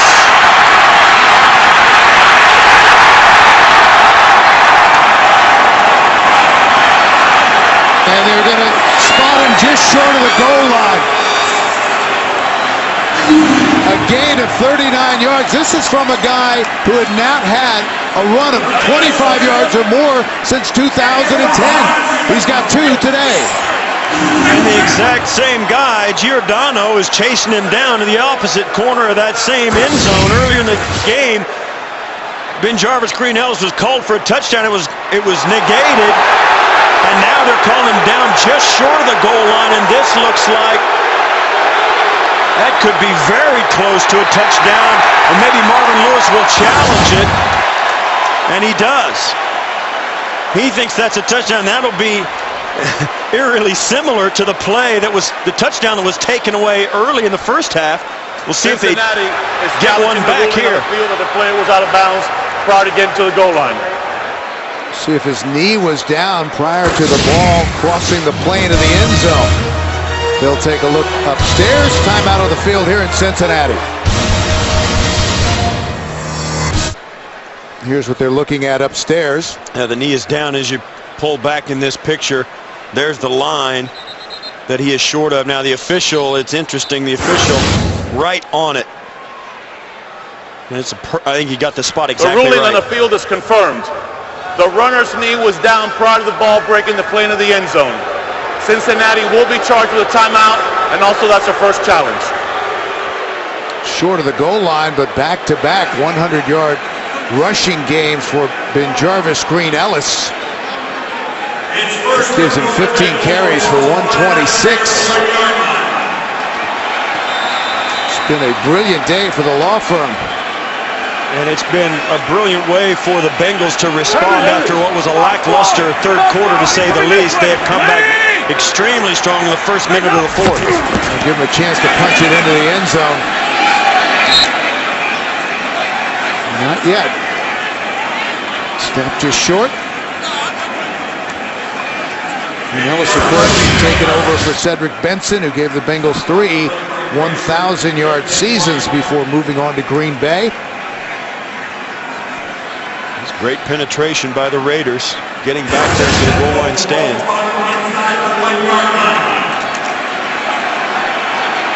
Second and goal. Looking for points here early in the fourth. Green-Ellis again. Again, the Raiders with outstanding penetration. And he'll be pushed back for a loss. Well, they got a touchdown on a dive play in the first half when Jarvis Green-Ellis was held out of the end zone on that run, and now they try and do it 2 straight times, and the Raiders are giving them no chance. Now remember, I'm sorry to interrupt, Steve, but A.J. Green, remember, is trying to catch a touchdown pass for a 10th consecutive game. So will they look for him here? I think you do. I think that's always the key, but you've got a couple of guys you can go to, Sanu, A.J. Green. This is where I look right here, but I would move Dalton around in the pocket. Don't hold him static. And they run the slant to the other side of the field. That's Malcolm Jones. And a nice defensive play from Bartell. And they're going to bring Nugent out for the field goal attempt. Great stand by the Raiders. Jones on the quick slant. Great throw by Dalton. A little wobbly and a little behind, but you'd like to see him pull that in. Marvin Jones just coming back from a knee injury, so we'll see the field goal unit.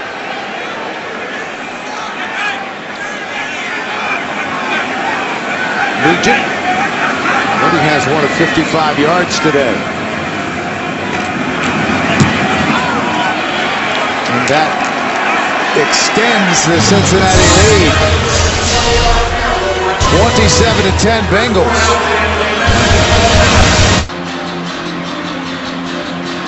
And we're back at Paul Brown Stadium. Tough day for the Raiders fans who are here. The Bengals won 3 of their first 4, then struggled with that 4-game losing streak. But they think they turned the corner with that win over the Giants a couple of weeks ago. Today, seemingly on their way to their 3rd straight win as they work their way through a very favorable part of the schedule. Francis is back deep. And he retreats and will take a knee. They'll bring it out to the 20.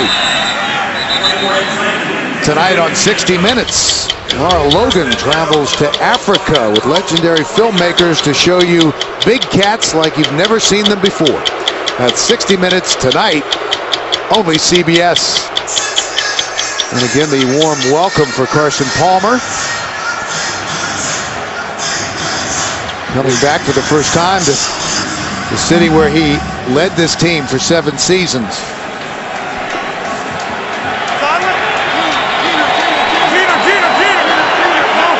27-10 Bengals. 12.5 minutes left to go in the 4th. Reese cuts it back. And across the 25, close to the 28-yard line, a gain of 8. Pat Sims made the stop. Well, you look at some of the things that Palmer went through here in Cincinnati.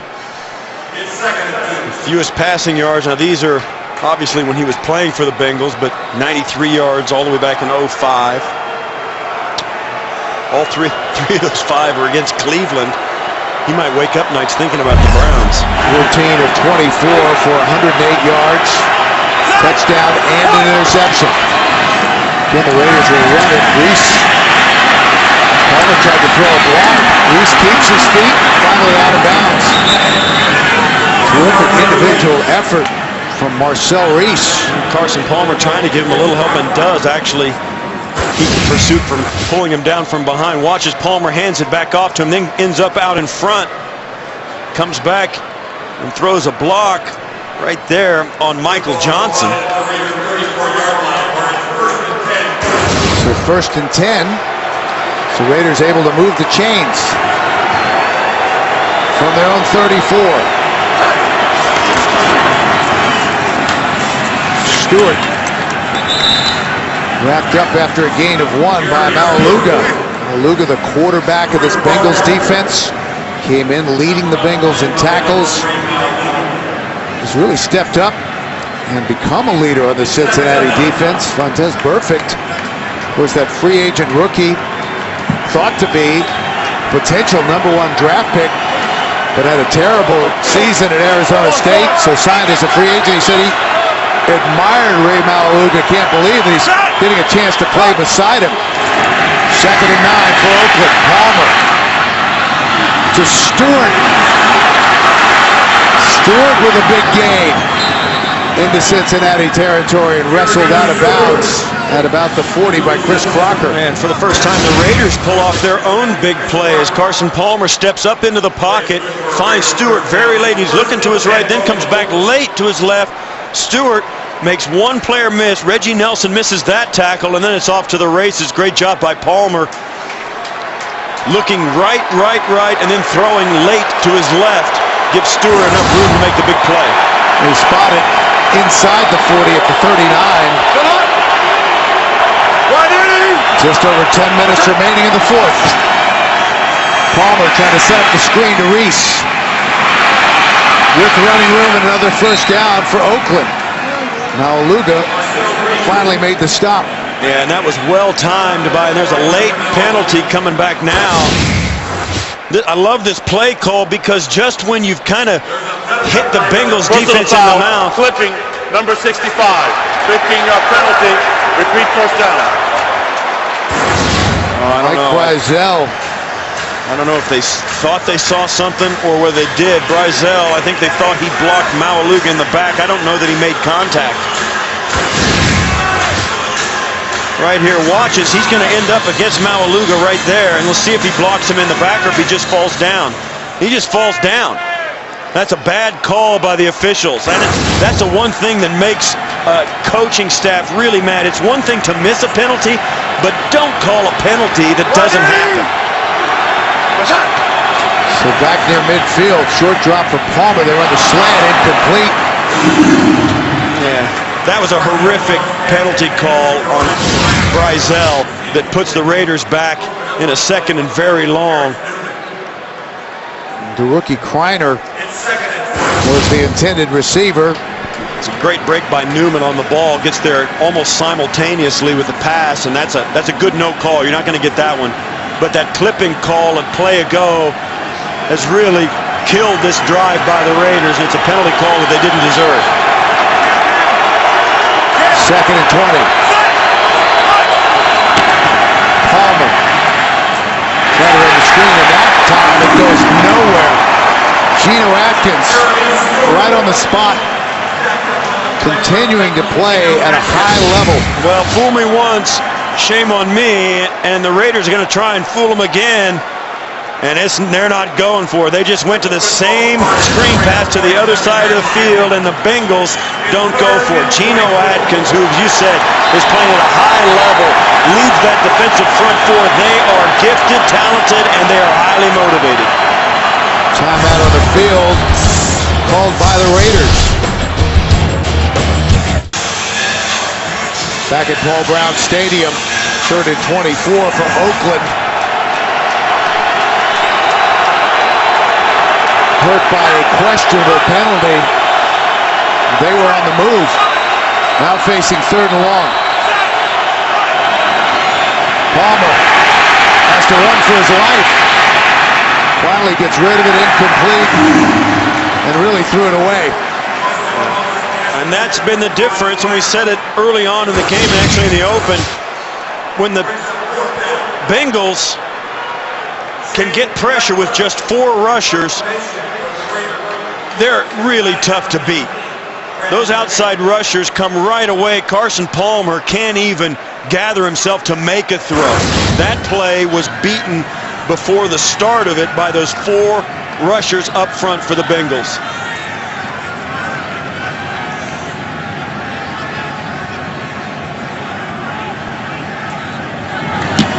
Leckler, line drive. Tate.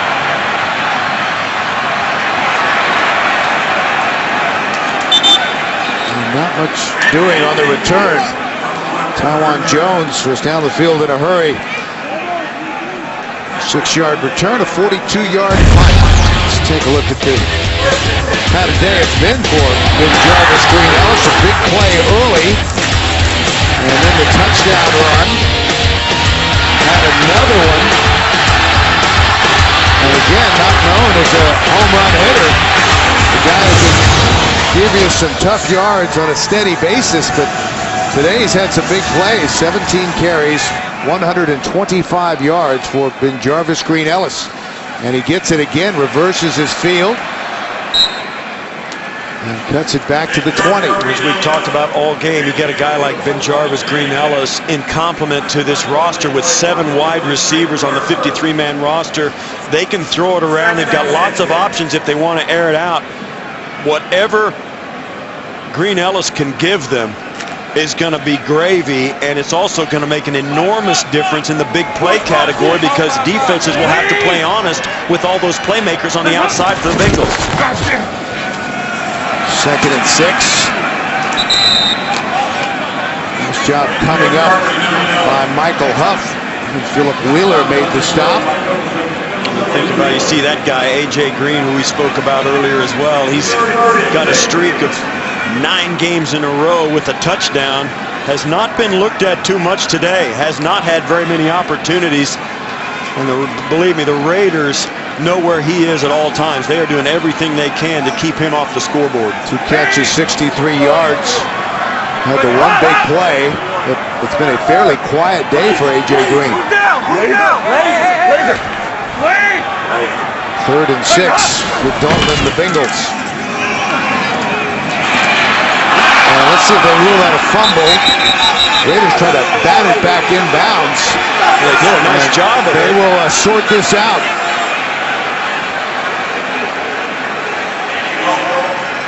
this. Sanu was the intended receiver. There's a lot going on here. I mean, Sanu, did he have control and fumble it? And if he did, the Raiders say they batted it back in bounds. Then they got an early whistle from the officials who called it quits. Now, does Sanu have complete control of this? 2 hands on the ball, no feet down yet, ball's tucked away, both feet on the ground, and then the ball's punched out. To me, that's a catch fumble, no question about it. Hansen knocks it loose right here after he's got both feet on the ground. That's a fumble. Now watch as the ball bounces toward the sideline. The defender comes in and bats it back in. But the whistle comes early. The Raiders picked it up and went, but listen to the whistle.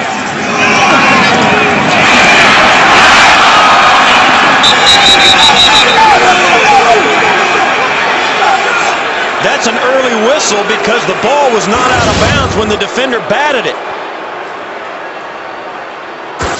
Unless that ball was on the sideline here, perhaps it was, but as this ball bounces out, does it get out of bounds? No! That's the early whistle that you saw. That should be a touchdown, Oakland, and they're not going to get it. In fact, they may not get possession. 2 huge misses by the officiating crew have cost the Raiders big time. A clip on a screen pass, and then this play that really should have ended in an Oakland touchdown. Tyvon Branch is the man who scooped it up and ran it in after the whistle. What an enormous heads-up play by Hansen to keep that ball in bounds. First to strip it away, and then the heady play right there, knocking it back in bounds. Unbelievable heads-up play by Hansen, and you can see the sidelines are all over it. They know they've got the ball coming. It all comes down to, did Sanu have possession? And I think he did. I think the officials messed this up 6 ways from Sunday.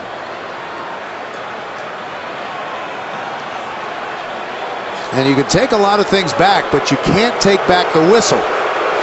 That's right. You can't make everything right, even with replay.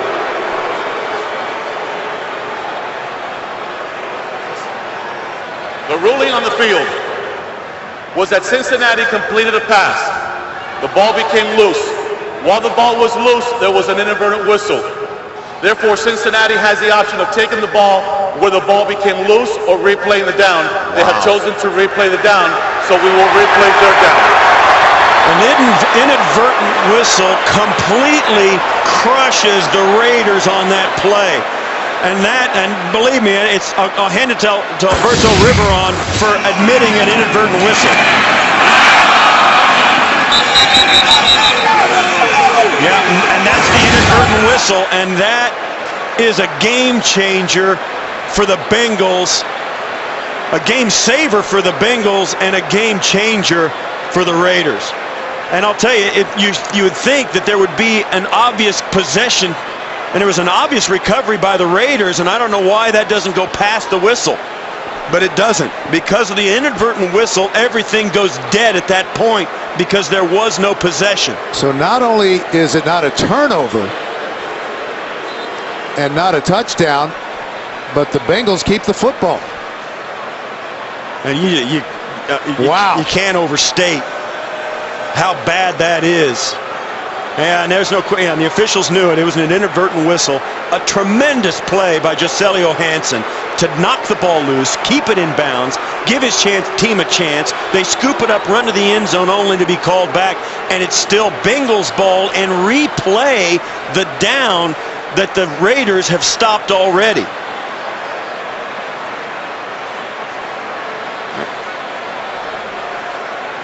And you can see, and you know, we started this season with replacement officials across the NFL, and there's no question we're all happy to have them back.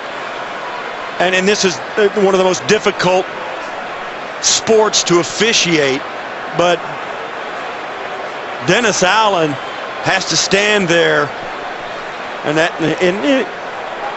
if you're on that sideline, and you're outraged.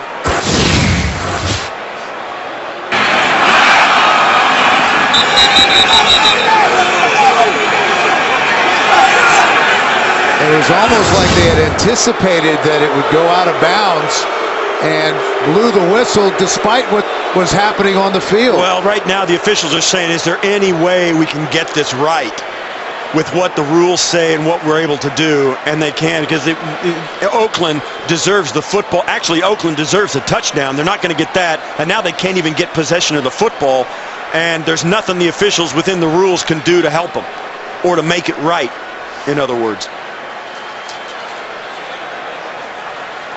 It's a bad situation. The officials now are bound by the rules because of the inadvertent whistle. And this will be one of those we're sorry situations, but nevertheless, 3rd and 6. The Bengals keep the football and a 27-10 lead. The Raiders can't take their foot off the gas. They can't get discouraged by that bad break. They got to stay in this defensively. And we've got a flag before the snap. And now this is getting ugly. Yeah, now you got frustration, and that's what happens when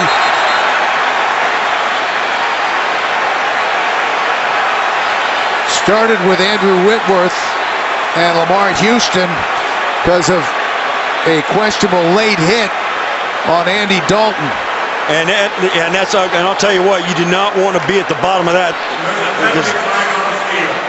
Now they're trying to get cooler heads to prevail, and the officials can do whatever they want, but now you got Dennis Allen out there. The head coach is on the field trying to help.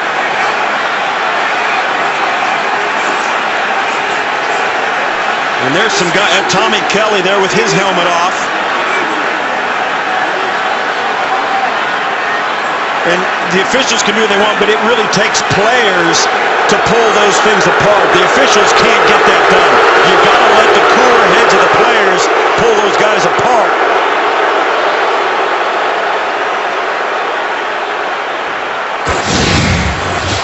Well, here's what happened at the end of it. The whistles are blown. It was a late whistle before the snap, and Lamar Houston takes him down. That wasn't flagrant. But Andrew Whitworth, who's on the left tackle, didn't like it, and he comes over and gets after him. And that's where it goes south very quickly. And the league will be dissecting every inch of film available to them to start levying fines and suspensions if it's deemed necessary. But let's face it, this play was inspired by the play before with the turnover that didn't happen. A 17-point lead by the Bengals, which should have been 10 in a heartbeat, now goes back to 17 with the ball still in the Bengals' hand with a chance to extend that drive, and there's some frustration.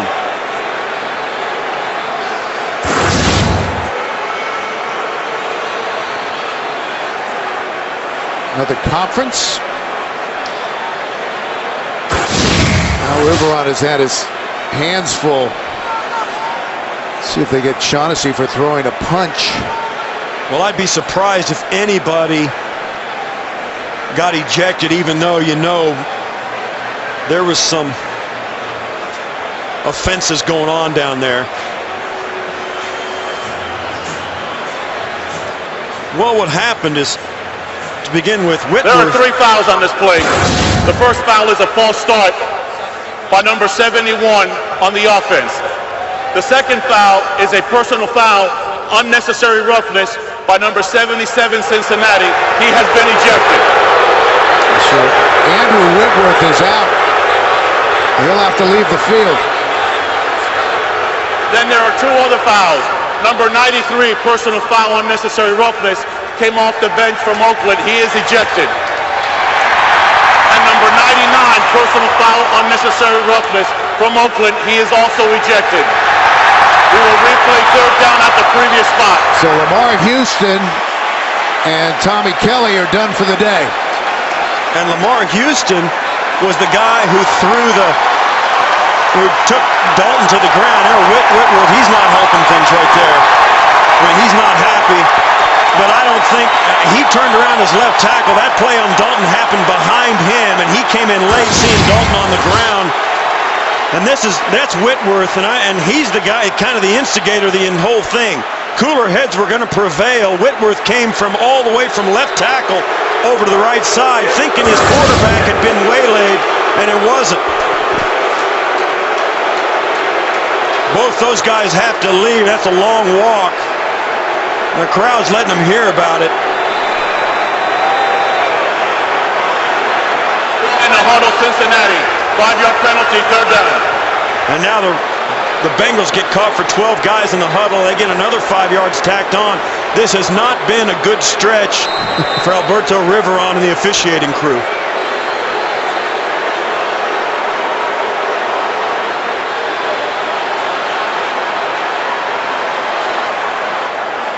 So after a 12-minute gap, it's 3rd and 11. Play action. Green.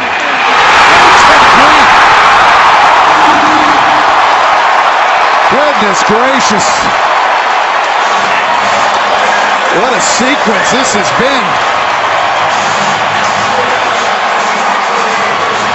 Dalton put it between Tyvon Branch and Matt Giordano for 48 yards to Green. Well, they went a little play action, and sooner or later, A.J. Green, as we said, he's open when he's not open. Right there, he's not open.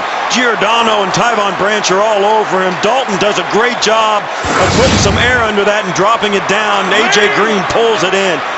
Great play from a great receiver. 3 catches for 111 yards. Pierman burst through to the 30. Yeah, and you can just tell, I mean, that sequence of plays that all went against the Raiders, and unjustly so, has really taken the air out of this defense for the time being. For the first time in the second half, the Bengals are actually across midfield offensively. The Raiders were playing really good defense in this second half, giving their team a chance. And now, because of the mishaps at the other end, they're back in a hole. Up the middle, Pierman. Burris made the stop. That'll bring up 3rd down.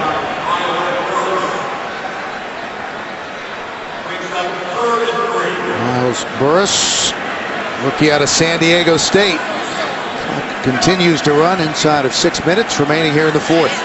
27-10 Cincinnati. It has been an eventful last 15 minutes. Again, nice hole. Pierman with a first down inside the 25 to the 24. Branch made the stop. Gain of 6. And the Raiders will take a timeout as it's slowly becoming desperation time for Oakland. And this is, and it's tough to take. That's tough to take for the guys in the silver and black to look up at that scoreboard and realize they had a touchdown that didn't count on a turnover, which should have cut the lead to 10. Then they get the big play after a scuffle. They lose 2 of their best defensive players in that scuffle. And now they get nicked by the big play, and the momentum is all against them when it shouldn't have been. The reality is that the Bengals have it. 1st and 10 at the Raider 24 with a 27-10 lead. Pierman inside the 15.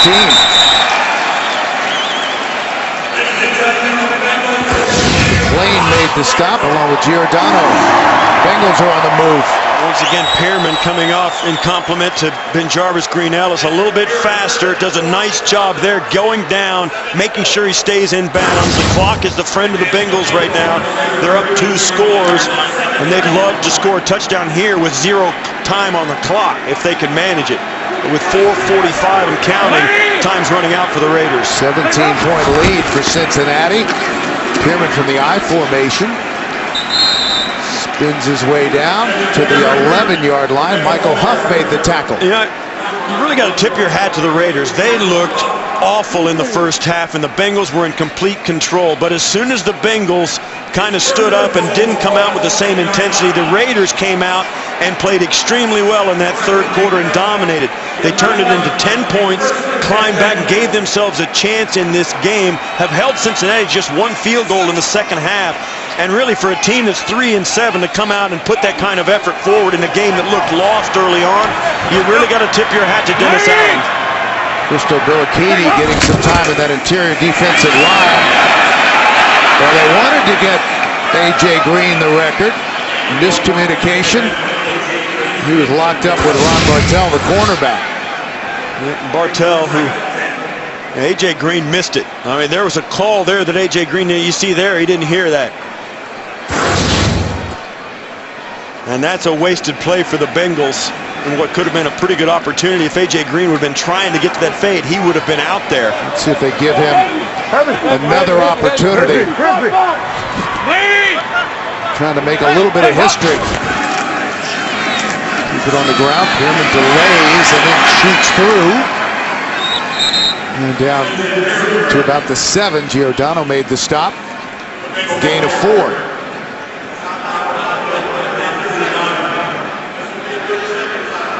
Raiders take another timeout.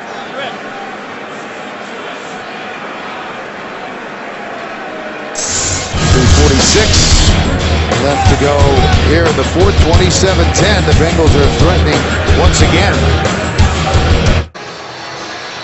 Bengals facing a third down. It has been quite a good day running the football. Their best in almost a decade. 224 yards rushing today for Cincinnati. They can still get a first down. They get it down to the 1.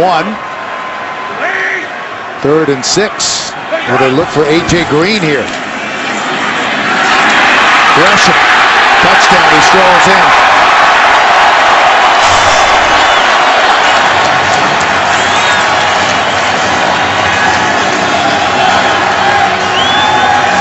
Jermaine Gresham.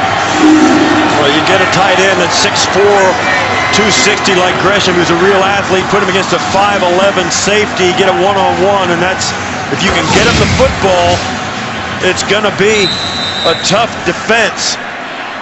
Right there coming across, stiff arm, and Giordano just can't get inside that stiff arm that Gresham.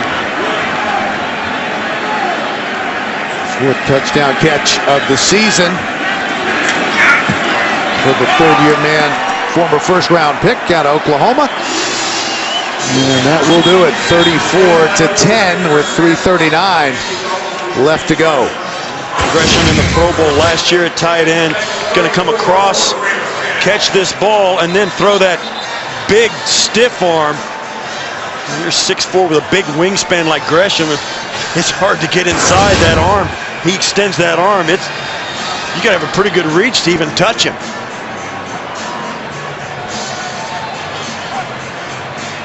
Eleven plays on the drive.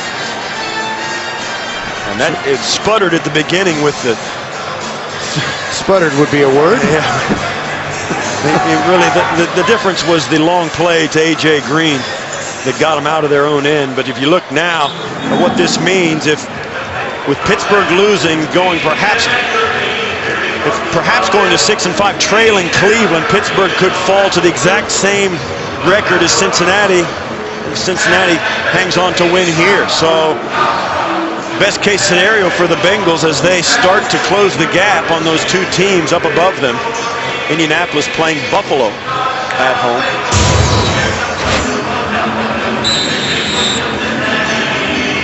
Nugent on to kick it away.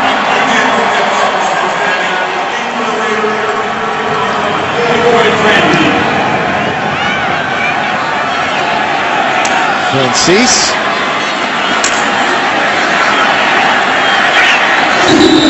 Brought down as he crosses the 15, close to the 18-yard line. Coming up on the Subway postgame show, join JB, Dan, Shannon, Boomer, and Coach Cowher for all the latest NFL scores and highlights.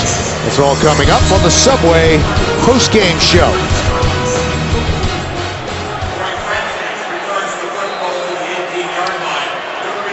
There you go. Yeah. No hard feelings. Yeah. It's been a tough return here for Carson Palmer. It was interesting to talk to him yesterday. He acknowledged there'd be some emotion today, but he never, and you could believe him when he said it, never had any animosity toward the Bengals or the fans, obviously.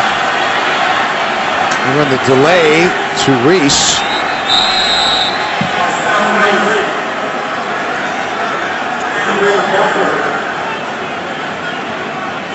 Reese 14 carries for 75 yards. You look at this Bengals team, and although this game looks now the score with a 24-point difference, it wasn't quite that much as the game played out, although it's going to end up that much. This is the Bengals team, as you see the completion of Myers, that is really playing well on both sides of the football, getting it done just the way they want to. They've got playmakers outside offensively.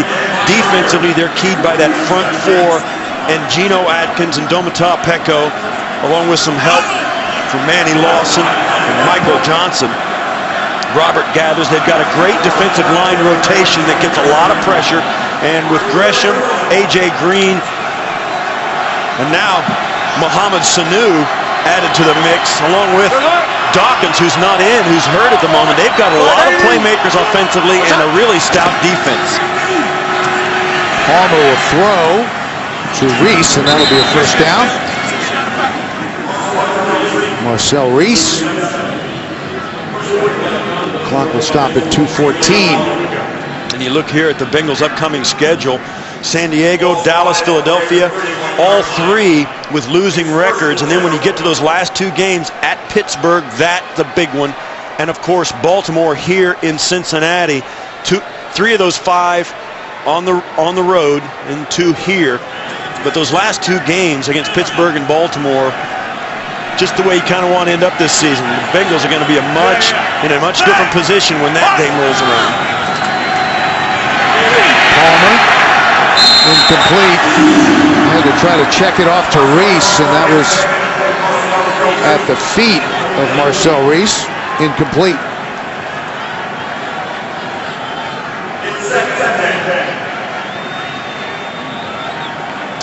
Well, since last year, 0-6 against Baltimore and Pittsburgh. Against all others, 14-6.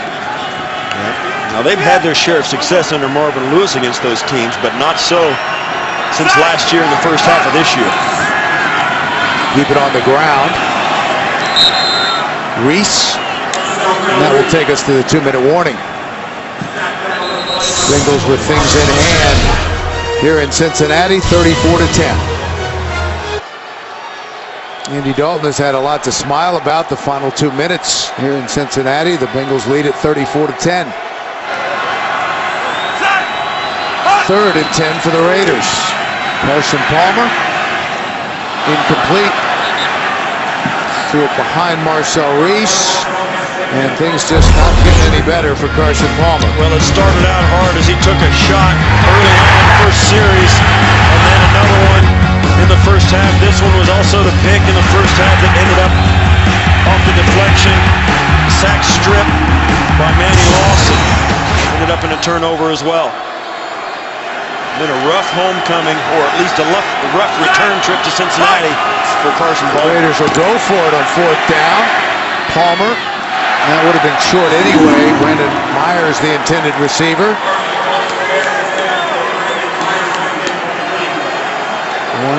1:48 left to go in the 4th.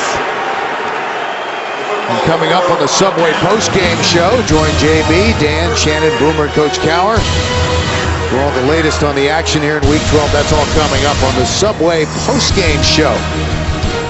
The score stands. The Raiders will have given up 169 points in the last 4 games. Just over 42 points a game. And the explosive plays are still what's nagging the Raiders. They'll play pretty good defense for 3 or 4 or 5 downs in a row, and then there's a mistake, an assignment error that gives up a long play that they just can't overcome. And that's been the story today for the Bengals, as they've taken advantage of that with long plays both in the run game and the passing game, and the Raiders couldn't answer. Bengals will get back above 500. Record will go to 6-5.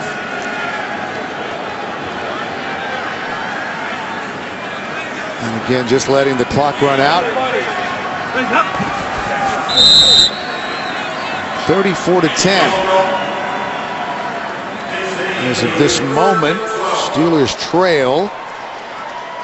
Look at the wild card situation. Cincinnati in the winning column after today. No question, though, those teams at the top of the divisions are in control. And the Pittsburghs and Cincinnatis and the rest are chasing for those last two wild card spots. That'll be it. Carson Palmer and Andy Dalton never met prior to today.